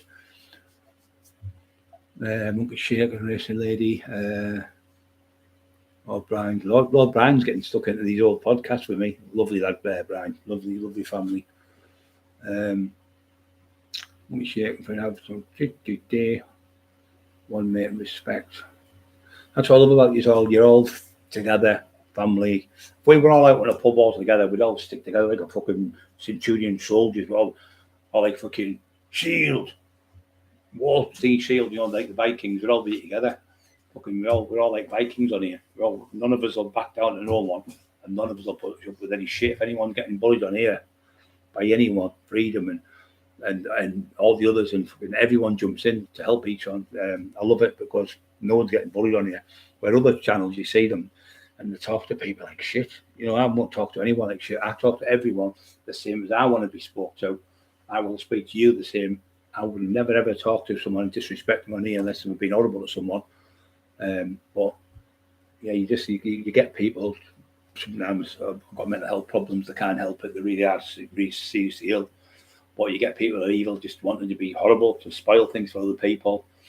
They're reporting people for he's claiming the door, and he's on this, and she's on that, just fucking that. Everyone's at the windows all day, fucking grassing people in council states. I'm on a private estate, not being big-headed about it, but everyone has to work up here. But I'll tell you the truth, in these private estates, our bins, we have fucking bags and bags of fucking rubbish. People around here have got 3 and 4 kids. You go out and you'll see a carrier bag like that. How the fuck are they're having beans on toast just to live in a big house? Get it back in the council house, you fucking clowns. Get a house if you can't afford to pay for the bills. Your kids are fucking struggling with fucking shit food. Get in a fucking smaller house. There's nothing, if you're in a house worth 200-300 grand, downsize it and get a 100 grand house. Get a little bit of a house, a bit smaller. Stop trying to keep up with the Joneses and that fucking shite. That's old hat for the 70s. He's got a 50 grand car. I'm going to have to get a 50 grand car. He's got a 10 grand watch. I'm going to get a 10 grand. He's got a fucking 200 pound trainees. I want a 200. I want a 500, 1,000 pound phone. It's a fucking phone. You go, hello. You can, as long as I go on my phone's a Nokia. I paid fucking 60 quid for it, or the second-hand shop. Or them second-hand shop, for them ones where you get them. I thought, you drop the fucking things, you stay at my fucking clumsy hand. You drop it, smash it to pieces, it's broke. You can't do fuck all about it. I'm not interested in all them fucking iPhones. You need a fucking degree in fucking the laws of physics. Albert Einstein would struggle with one of them fucking things. They annoy me to death. They're about that. They're going to be about that. They'll be like that next. They got what? Hello? Is that you? Fucking phone's bigger than the car next. You'll be looking out. The car will be getting tipped over when you put your phone out the window. The fucking phone will be that big. Fucking phone the size of a fucking 50-inch telly. Hello? Can you hear me now? Remember the black lads used to have to get the ghetto blasters? It'd be like fucking one of them walking about with. It's getting fucking mental. How big do you're gonna have hands big as fucking mine to carry the fucking thing? Okay, now is that you? Well, no. Your name's come on. It's me. So it's interesting. They do that, don't they? Oh, it's me, Jamie. Oh, it's me, Tommy. Well, I can fucking see your name on the fucking phone. Phone's me 80 times a week. It's me, Jamie. I can see your fucking name on the phone. It comes up, I'm not that fucking stupid. It doesn't come up and says Cecil or something on the phone. Ron Raider's a good lad. He's been sharing on me posts trying to get us to the I looked at the thing the other week and I thought we're close to, we need for 250 people off 35,000. I thought we were only 50 odd, so I'm looking at the 40 something or 60 something. But since he's been sharing stuff, Ram Raider, and a lot of you have been sharing it, because when I put the post on, if you share it, it's good because other people get to see it, especially the stuff about like diets and training and stuff is good to help people. But if you're going to train if you're going to start off training, just start off, if you're going to go to the gym and go there, the training instructors are really good. They'll help you. They'll just give you, please don't go in there and try to be the Billy Big Balls, bench 100 kg for 1 rep and then tear your fucking tricep. Forget about all the heavy weight. If you want to have a great physique, leave the fucking heavy weight at the door and your ego, leave it out the door. Go in there and just train nice and straight. Don't be training like I was, like a fucking lunatic and tearing muscles in. Just look at the state I was in and I'm in now. Go in the gym and do everything. Say you're going to do the old school ones, the best 3 sets of 10 bench press, 3 sets of 10 incline, 3 sets of 10 dumbbell flies, 3 sets of 10 pull-offs or something. That's it. It's all you need to do when you're a young lad. Or 3 sets of 90 reps. And do that for about 6 months. And you'll grow like a fucking... You don't need any steroids. You're 15, 16, 17, 18, 19, 20. Your brain doesn't stop growing until your brain doesn't fully mature. I think it's 25. I think 22, 25 is. Your brain doesn't fully mature till then. So that's when you get people, and they're all daft kids and all that. And like you get people starting to Steve Mack a couple of weeks ago, he said, I think totally different on me, right? Because I've got my daughter and that. And I said, yeah, because you're getting older. And when you get about 40, you start for 30, 35, 40. If you've got kids and things like that, you've got to look out for them as well. Because if you're going to go to jail and you start thinking about the kid, I can't do that. I would have a fight with them. It's not you're a coward and you say no to someone. You're thinking of your family. You're thinking, if I'm going to have a fight tonight with him, because you're going to have a fight with somebody else, it's got nothing to do with you. Don't be getting dragged into other people's fucking shit just because you know them or just because they live next door to something. Because the thing is, 9 times out of 10, they'll cause the fucking trouble. And the thing is, if you're a bit of a fighter and you can have a fight, you'll get pulled in and you're known for it. You'll get to jail and the person who caused the fucking trouble will get off. It's usually the damage where you're fit because you know how to fight. So they go to people, and I see loads of people, I visit loads of people in jail. They're in there because they've had a fight for someone in a pub. And I remember I was there. I used to go where we used to have battles sometimes, fucking 200 or something would go to fight 200 other travellers from somewhere else. And we'd have fights and things like that. And they go, well, who's there? Oh, Brian Cockerill. They come for me. No, they come for me. No fucking else. Nobody else will get the pull. They'll come to my house. Helicopter up the lot. Because who I am, my name. Freedom. Yeah, don't forget to push the like buttons, guys. Not many people push the like button tonight. 60 on. I think it's slow tonight with people on tonight because of the football's on. So it doesn't bother me that as long as there's people on and people listening to me, it can help someone. They can always watch it again. The more I can, the people who missed it tonight. But we always get about 2,000 views, roughly 1,500 to 2,000 views, which is great. This month the views are down a little bit. We've got 90. I think we're about 92,000. 90. No, I think it's getting on. It was 95,000 or something views. But you remember I had no medication for 17 days. I was hardly coming on, but the lives I was only doing like an hour here, an hour there. I was doing 3 hours before, so it's down a little bit, but we're not bothered because we're putting loads of little videos on this week to boost it back up so you can have loads more to watch. But what we're going to do Christmas Day, I'm thinking of having a full day with the Cockerils, so we're going to have the cameras on, Emerald videos in the kitchen, Emerald videos at the table, eating up dinner. Emma's going to video us with the dogs, taking the dogs out, have the dogs dressed up with the reindeer stuff on and everything, and have like a day with the Cockerils at Christmas. We're thinking of doing that as a day, and loads of people said it's a great idea that because it's all right for people who've got families and mums and dads. There's a lot of people out there who are struggling. A lot of people out there, like old people, live on their own. It gives them that. Oh, Brian, and Emma's going to go to the day and we'll watch them and we'll have a bit of laughing, and it gives them something to watch. And a lot of people on here who come on here, you guys really enjoy watching us talk about things and have a bit of laugh. And it's not just me you're talking to. You're talking to all the family on here. We're all family on here, like I said. Mark Emerson, Mark, you're a legend, mate. God bless you. Wonder if that might help sister's dog. What's he after? Yeah, fish and fish oil, good for cats, fur and skin. Yeah, to tell you what else I used to do it. I'd do an egg, mate. Eggs for dogs, really good for the dogs, the fur and the coat and everything, really fucking make it glisten. And there's a couple of Malamute ones on, and she does it. She puts stuff in the eggs for them. They're really good for dogs. Good for people. Eggs, they're the same. Eggs are abundance. There's 21 of them amino acids, essential ones. There's more, but there's 21 essential ones. And the only 2 things I've told you is milk and eggs. So if you have, say, like two eggs in the morning, 2 in the afternoon, they're really good. And don't do what they say, throw the yolk away, because the yolk's full of the amino acids. That's the best part of the egg. Same as baked potatoes. Don't throw away the skin.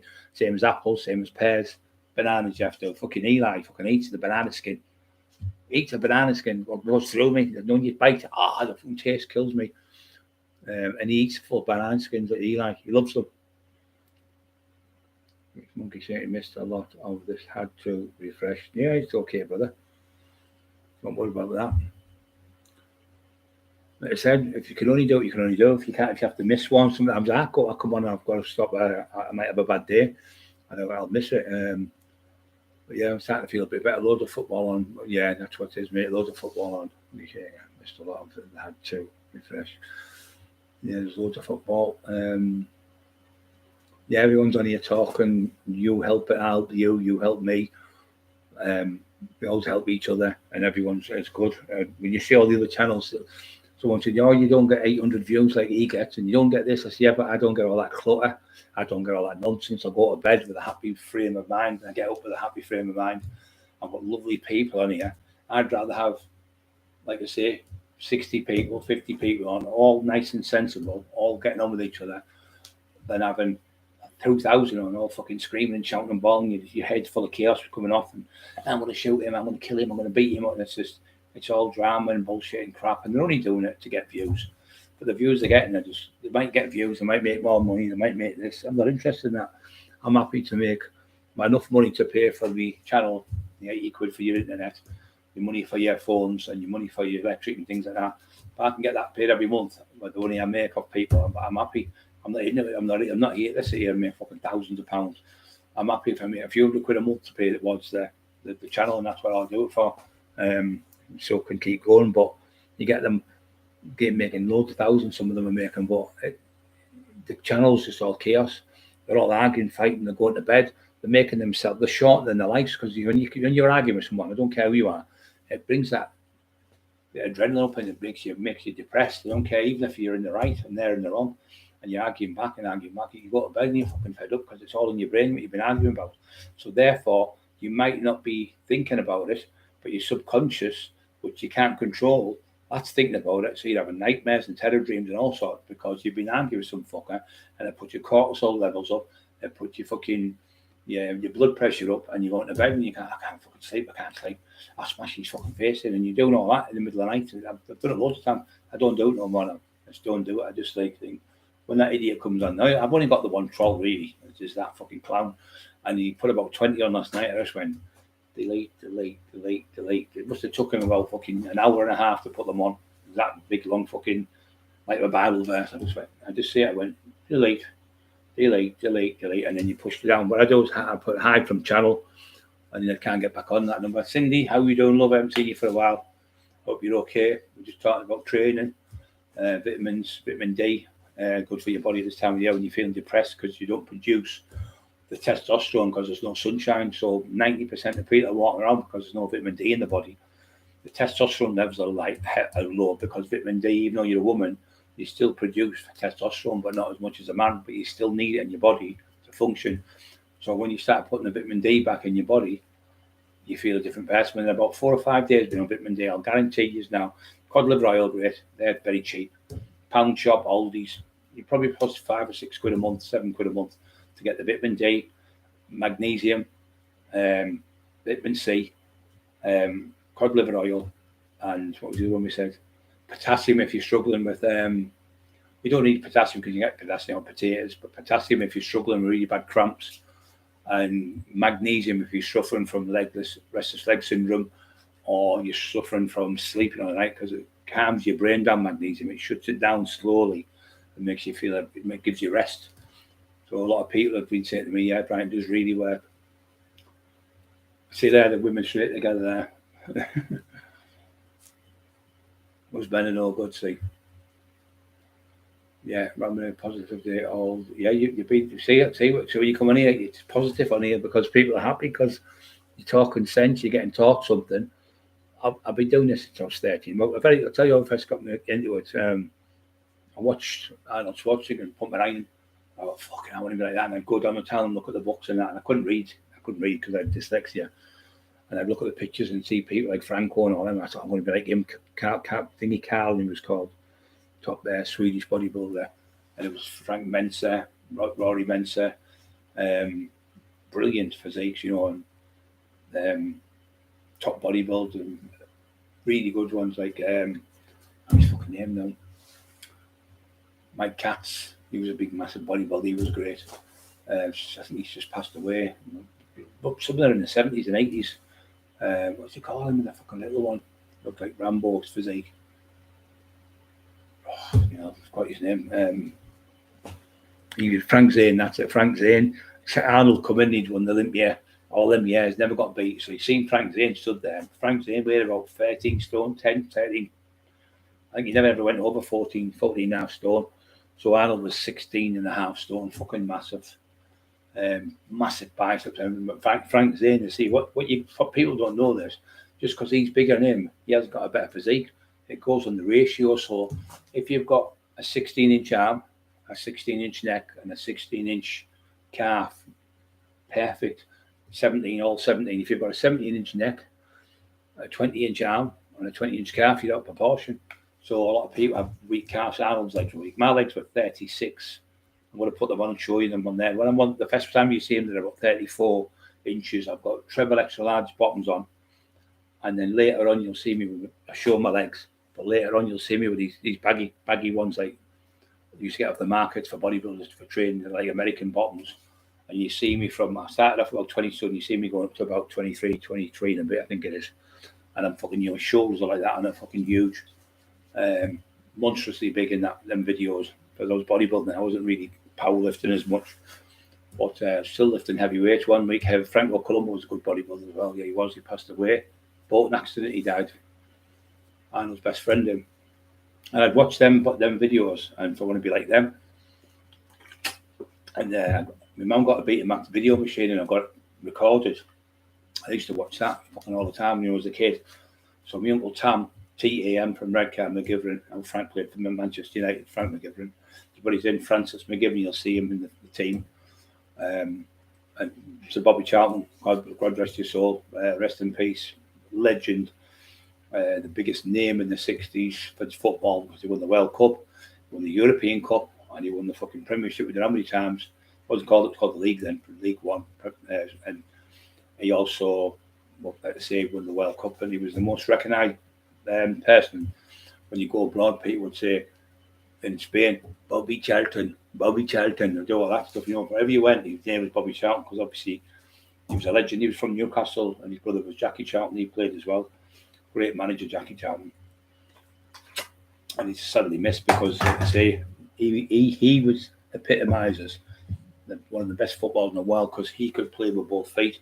You didn't know if he was left-footed or right-footed. He was that good. He used to train on the field on his own. In the back alleys he'd go, and he'd have a painted, say like that, in paint, and he'd play a kick against the wall, hours and hours, all day, every day. He was a little kid. He got older and older. There's just these stories out there. There's the video of him training. He was unbelievable, and he could hit that ball. And the ball in them days was a big, thick casey made out of pigskin. The weighed a ton, and you sell pigskin. As soon as it starts getting wet, it soaks into the ball. So the ball would be coming. The weight of it was fucking unbelievable. It was like concrete.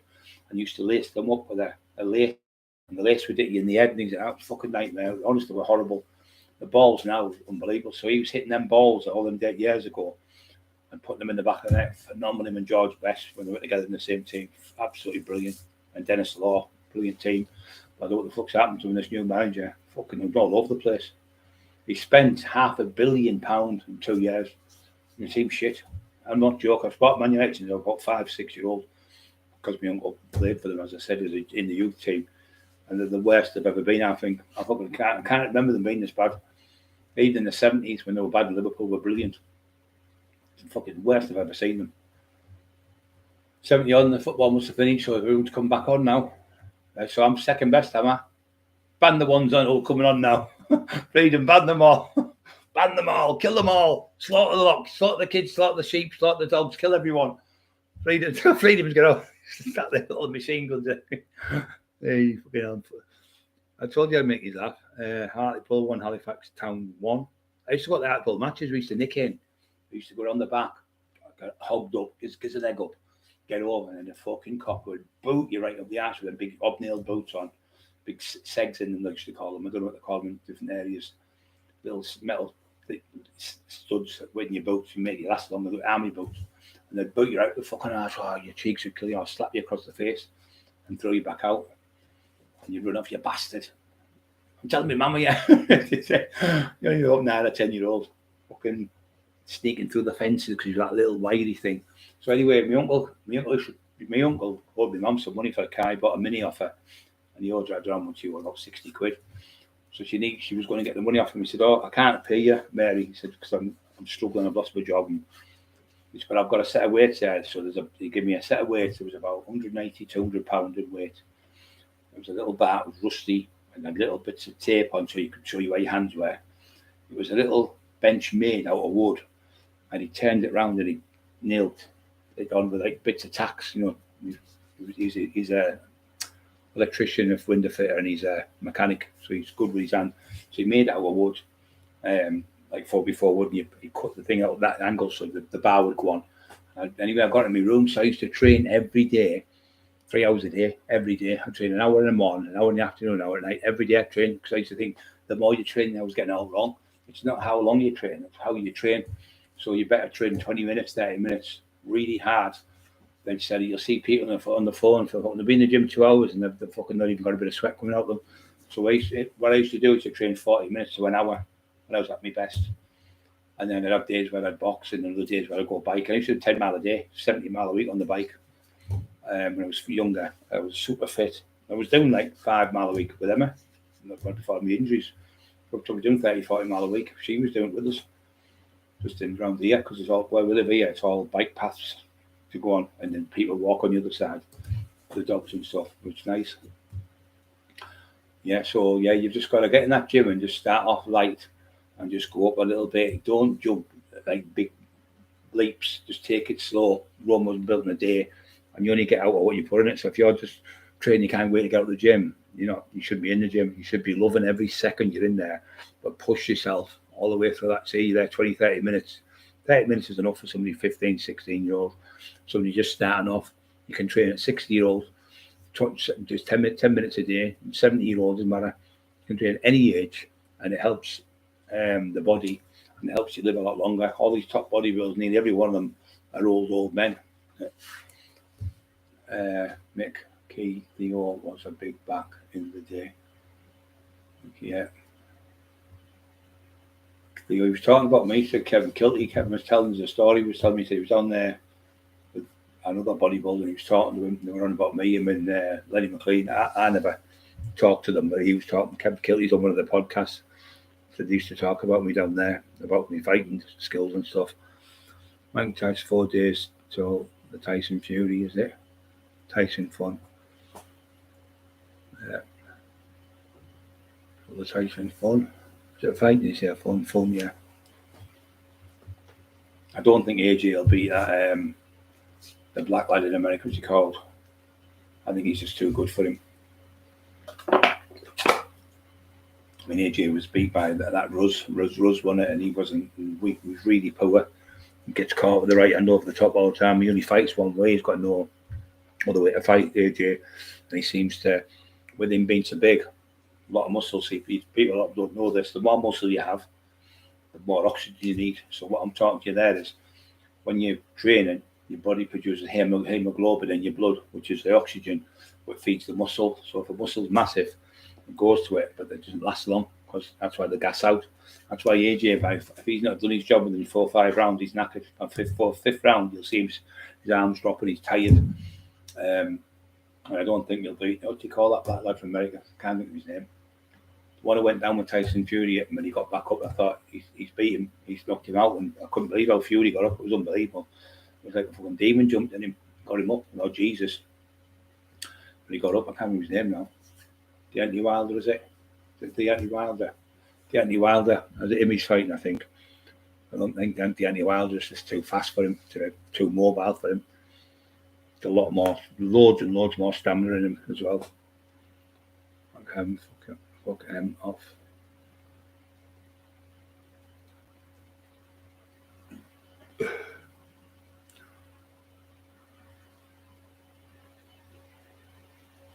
Big Smithy agreed. Bad spell for United. Yeah, mate, fucking awful, mate. Terrible. Honestly, it's fucking the midfield is the problem. There's no one in midfield like a Brian Robson, like a fucking the Irish lad, we call him fucking Roy Key, something like that in the middle, fucking phenomenal. There's no goal scorers like we had fucking Van Persie, fucking hell, unbelievable. Nobody can score goals like that. That's call him, I can't remember his fucking name now. But the black lad who was the French lad, Martial, he's really good, but Solskjaer ruined him, playing him injured all the time. He's like made of glass. And then you've got the other ones that are fucking made of glass. You get to tell, oh, well, my legs hurting me, fucking hell. They're getting 300 grand off a week. That other ones. Imagine Ferguson putting up with that shit with the managers put Ten Hag who's putting up with that shit now, man. It wouldn't happen. Busby Babes wouldn't put up with it. They'd be sacked. Get the fuck, go on, fuck off. Imagine doing that to Bob, what do you call it, Liverpool coach? I can't remember his name now. Brilliant manager. He'd be the same. He'd be sacking them. So no football is bigger than the team. That's fucking Sanchez won't apologise for calling the manager live and just instead of just saying like if he's a fucking grown man, saying look boss, I'm sorry, I was having a bad day. I apologise. I'm sorry. Even if he's in the wrong, still fucking say it and save your career because no one will fucking want you when you're like that, like a little baby. I'm not saying sorry to you. I'm coming out with shit. So he's made a fucking fool of himself. But now I don't think they're going to let him back. It's just fucking fun. And then the Green carry on. He's coming back to Man U. That stuff they're doing now, they've sold him to a shit team, and they keep advertising like it's a god when they're placing the game. I think it's been orchestrating that with that Greenwood. I'm not saying anything about what he did or anything because I don't really know what happens. Well, I do, but I'm not saying nothing. But what I'm saying, he was a brilliant player, but they put him in a team and he's doing well, but the team's shit. I'm not being disrespectful to the team, but they keep putting him on. Oh, brilliant goal! He scored 3 goals. I think it is. They keep putting it on as if he's like some like Ronaldo used to be or Messi. So I think that's great to bring him back. I've got a feeling he's going to come back to Manchester United and he's going to get a contract again. I think that's what it's all been because this side signed him 5 minutes to go. I think it was. I think they signed him. It was 5 minutes to go and they signed him the last 5 minutes. How the fuck can you do that? So there's something I think they've said to big teams. We'll sell him, we'll give you him a loan deal, but we want you to bull him up and get him so he's good. And everyone's talking good about him again instead of having all the skitty things being said about him. So I think that's what they've done with their Mason Greenwood. They've sent him to somewhere. Yeah, we'll do that. We'll make him look great. We'll put, make him look fucking brilliant on camera type of thing. Keep putting him out there. So they keep all the time in the papers. He keeps getting all this great press all the time. And I think that's a deal they've done with that football team, and we'll give you him for a certain price, and we'll pay so much if you keep building him up. Because he'd be worth fucking £60 million, 150, 70, 80 million pounds 2 or 3 years ago. But because all the carry-on he's had, they're pulling him back up like Hollywood movies, like Rocky, the film, and Rocky, all the film stuff. It's just a bit like that they're doing with him, I think. Might be wrong, but I'll come back to it. Van Nistelrooy, Ferguson sacked Van Nistelrooy. Yeah. He sacked. He kicked her out of Manchester United. It was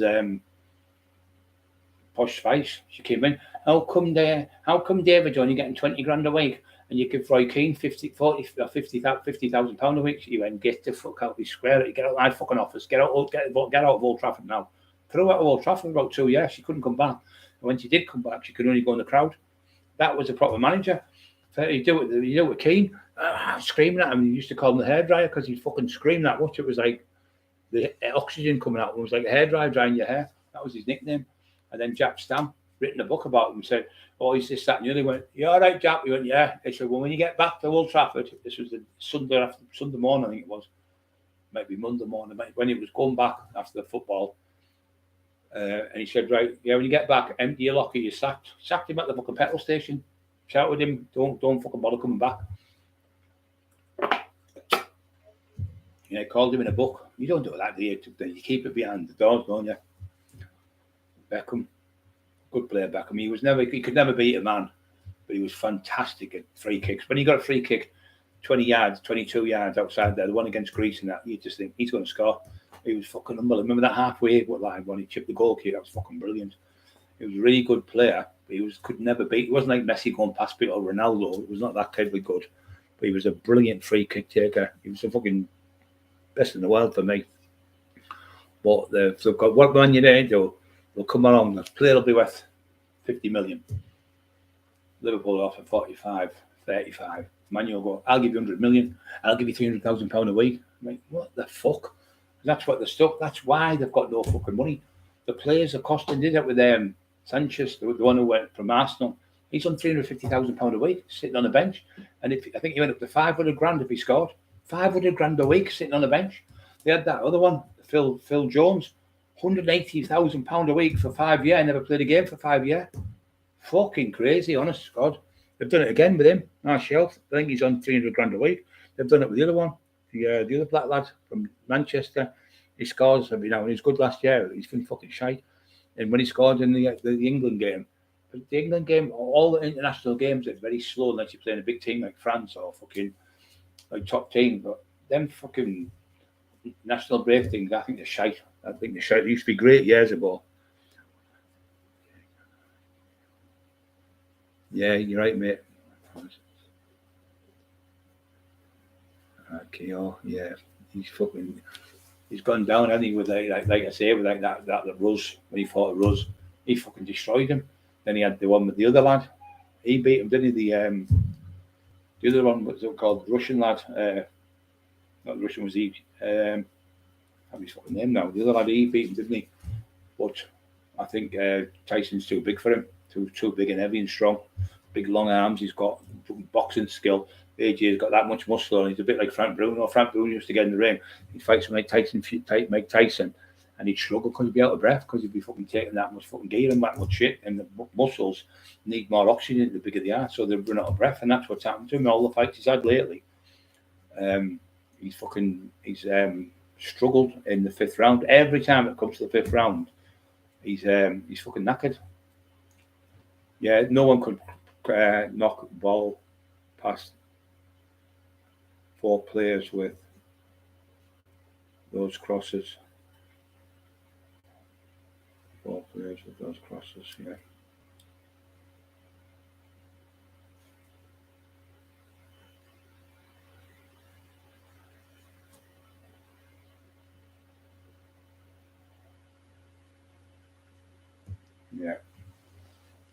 Yeah, so what you know, find it early, combo. Wilder's got there with that combo, yeah, really good combo, really good movement, lateral movement, side movement. That fucking the punch, he's got a brilliant punch on him, really good. His fucking hand speed's really good. I just think AJ is just too slow. He's going to get caught. I mean, if that Ruz could beat him, he was really slow, little fat lad. No disrespect to him, but he wasn't nowhere near the quality of what we thought. And he got beat off him. He fucking destroyed him straight over. Twice he dropped him, and once he hit him with the right hand once, he was scared of him. He kept getting away, and he got caught again with the right hand, straight right hand over the top every time he gets caught with the same fucking punch. Just hasn't got no. He just hasn't got it for me now. He did well when he first come out, when there were the Olympics and all that stuff. He did well in the Olympics, but he's just gone down and all that stuff. All the things he's going on about calling people names. I didn't like that when he wouldn't shake the lad's hand when he got beat. That was wrong. Remember he's a Russian, I think, the lad. Russian lad, I think I can't remember his full name now. Really good. I think he's the best boxer on the planet. But I don't think he'll beat Tyson Fury because I think Tyson's too big for him. Yeah. Deontay Wilder. We took out that big Kong. Remember the big Kong one? I think he's from Cuba. He was a big fucking lump. King Kong, I think they called him. You fucking didn't have to give him it. Yeah, he can turn a sixpence. That's what I say. That's what I say. Like people like do that. Last players with them crosses, yeah. Yeah, Jim Hart attack going. Actually, bad. Sometimes people what they do is they take steroids and all. If you're taking steroids, you've got to have a rest because what happens is your body, right, is the muscles that you're training, like say your biceps and everything else, they respond obviously with the steroids and you get bigger and you get bigger and more water in the body. The muscles about 80% water anyway. So you get bigger, but what happens if you're on steroids constantly taking loads? Your heart, it's like, say you had a pump and it was a little pump and you had it in a pond, and then you put the same pump in a fucking big massive pond, the pump would break down because there's not enough pressure. So the heart just bursts, and loads of these, mainly powerlifters, once taken under steroids, and that's why they fucking die, because the steroids have made the heart too big. It can't compensate for all the blood. So there's that much blood and it just bursts, and that's how 90% of them die with the heart attacks through that. But some have problems with the heart when they're born with them. A lot of people have got that where they've died on stage, by not having enough water in the body. They're killing themselves to go on stage to get ripped, shredded. He was the first one, Frank Zane, to be shredded with striation, which is like the muscle striated, like little lines in it. Colin York, they were really good for Colin York. Shut up! Could drive me mental. Been all day long, he's doing that. Rashford, that's it, Rashford. Yeah, he's fucking rubbish, mate. He's fucking. But I don't think he's fucking good at all. Rashford, I think he's fucking garbage. I really do. I think Martial's better than him, but Martial's made of glass. I think Martial's got the skill. You look at Martial 5, 6, 7, 8 years, he's fucking brilliant. I've never rated Rashford really, mate. He's great. He's good at scoring the goals because the people pass the ball to him now. But he just fucking, he's just like a graveyard shift. He's the same fucking. The other one, Bruno Fernandes, great play. He's got no ball skills. He can't get a second ball. The ball comes over his head. He's fucking useless with his head. And he can't get to the ball. He can't pass he passes the ball. He passes it and gives it away all the fucking time. They're saying he's the captain of the team. It doesn't make fucking sense. Keeps giving the ball away. I've never known a team. I've been a sport Man United since I was in the 70s. I've never known a Man United team, give the ball away so much as this team in my life. Absolutely terrible. All bets and miles, I would say so, mate. Yeah, that's it. I didn't want to say the word, but he is. He's definitely racist. He's definitely 100%. Definitely fucking. You see them adverts he has now. If that was the white lads putting just all black people on, it's your fucking racist show. He's got all them adverts and they're all black lads and white black people on. There's no white people on it.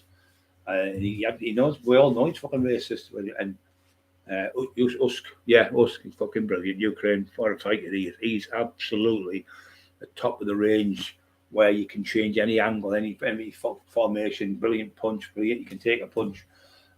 He's really, really good. He's got the whole package. I honestly think he's the best boxer now on the planet myself. But I'm not saying he's going to beat certain people but his boxing skills alone are brilliant. He can get out. He's really good at moving his head. He's really good where AJ can't do that. He can't move out of trouble. He gets on the ropes and he gets stuck on the ropes and he just covers up. But he just keeps throwing the same fucking punch all the time. And he keeps getting caught with the same punch. Brain, how much do roads cost? Brian, how much do roads cost? Oh, roids, you mean? Roids. It depends, mate. They're all different prices. You can get them on the internet. All different prices. You've got to take them the right way. But you've got to make sure you aren't taking oils with water because the water will go in with the oil, and the oil fucking can give you a massive abscess and fucking kill you. You've got to take it the right way. You don't need loads. When you take it, it's like you have the thing in your body called receptor sites. And the receptor sites in your body is like it's like that bottle there. Once you fill that bottle to the top of the water, no matter how much water you keep trying to get in, it'll just keep spilling over. So you get these people. I remember one lady was taking 10 IUs is 1 mil. He was taking the full bottle of 10 mil, which is 100 IUs. He was taking 400 IUs a week and he only weighed fucking 12 stone. Dachy Thompson killed his mate. Fucking never known anyone take so many steroids. He never fucking grew because he wasn't built that way. He was like a rake. Taking crack and he was taking that. He had a crash in the car and he died. He's another one. Taking tons and tons. Well, I think what it is as well, if you've got good genetics, you shouldn't take nothing until you're about 25 because then you're still producing good testosterone in your body. You don't need to take it. When you get over 25, 30, then you should start taking it a little bit if you need it, if you drop down. But always go and see a doctor first. Shop at black people's businesses and ways. Yeah, and if that was the way around, if that had been, say, Tyson Fury or Usk or something like that, they'd be getting fucking called names and things. It's got that new thing that I'm not being racist, I'm being horrible saying Black Week now. What the fuck's all that about? I know people, thousands of friends who are black, Asians, Indians, Arabs. People fucking from Kazakhstan, people from fucking Baghdad or friends, and all them say to me, it's absolutely getting fucking pathetic. It's getting like you're going about things that happened 400 years ago. All this shit about you can't say black boys, it's got to be rainbow boy and all that. I mean, I'm not being racist in any way, shape, or form, but not anyway. Even the people I know who are black lads like Lee Little come on, he'll tell you it's absolutely fucking mental. It's going, and it's not the people who black people are doing it, it's these fucking middle class fucking white people are doing it. It's these fucking idiots who are coming out for all these different things. It's fucking gone mental, totally mental. And obviously, if you call people horrible names, it's different, but it's getting fucking stupid now. You can't say it's fucking nothing. You're dead. Open your mouth. It's fucking terrible.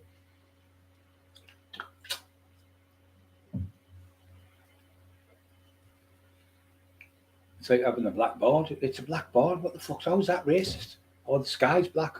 Or the clouds are coming in black. How's that racist? I don't understand. I haven't got a fucking clue where I'm coming from, with it. It's just mental.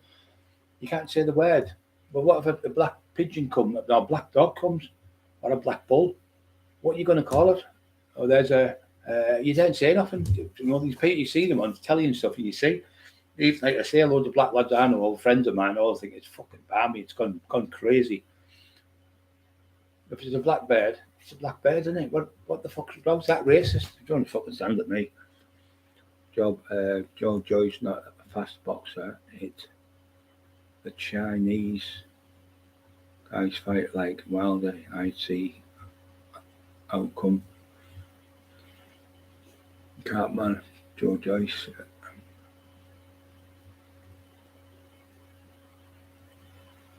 Chinese. Well, man, get one of them Chinese side. I'll be getting fucking done for racist saying again with Chinese.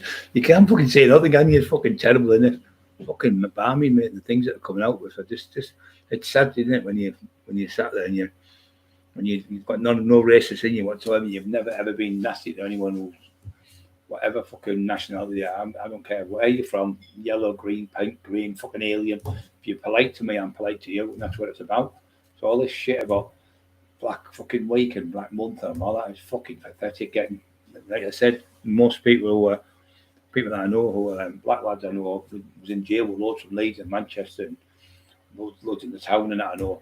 They're all the same. It was fucking bad. It's just fucking balmy, Brian. It's not the black people themselves. It's the fucking white middle class ones that are doing it with these fucking stupid rallies and everything. Stupid. Shiro only cost 30 million bargain. I tell you, who was the best.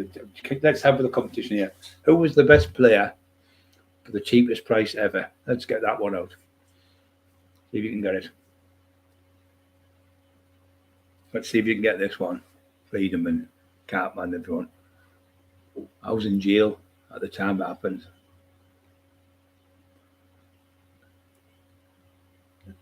I'll tell you now. He's French.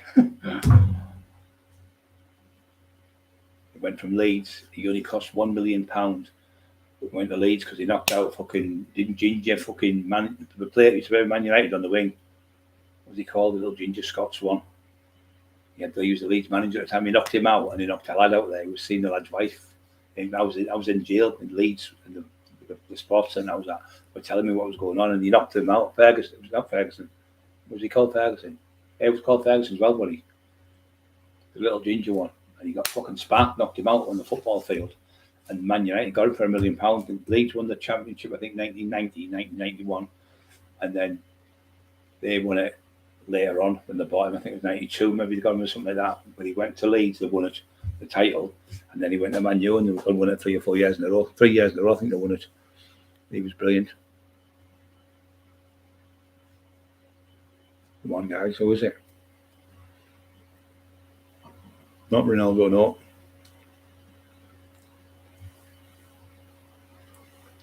Cantona. Freedom's got it. That's the one. Eric Cantona. Apart from the kicking the fucking bloke in the head with the kung fu fucking move, he was the best player on the planet at the time. He's better than Ronaldo and all of them. I thought he was fucking brilliant. He never fucking missed in that penalty. Never missed the penalties. He never actually fucking missed. He was tough as all boats. When he went to Man United, all the players were unfit. He would play. They'd go and he'd be on the field in another hour. So that's why Beckham and Scholes and all them got fit. They would go back with him and train with him, and he'd show them stuff and train. He was fucking super fit, then really fit and really tough bloke. He was just phenomenal, and like I say, unbelievable footballer. £1 million, and the best goalkeeper ever was Peter Schmeichel.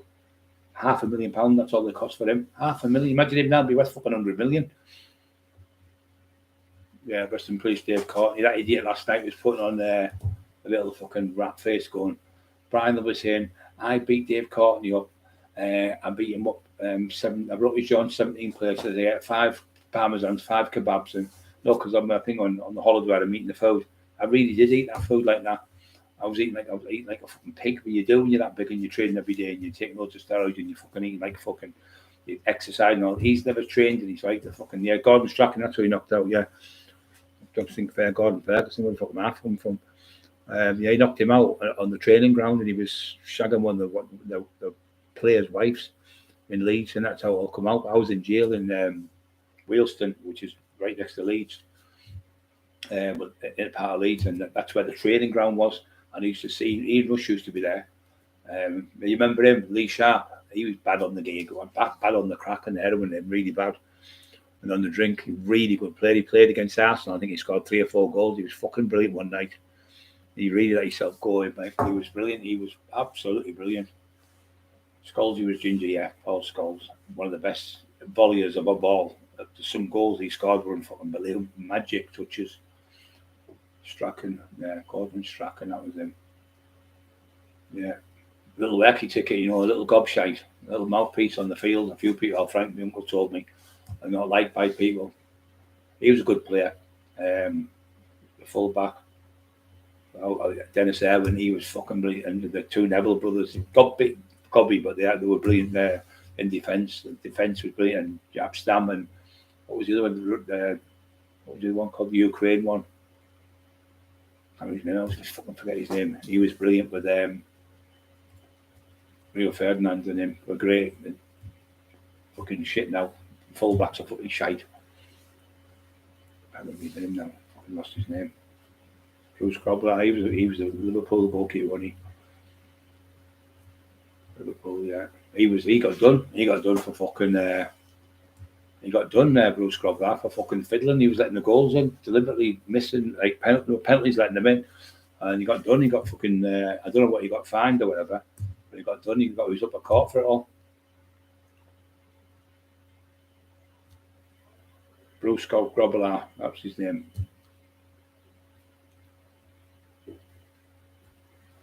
I'm an Eldritch Freedom. Jimmy B.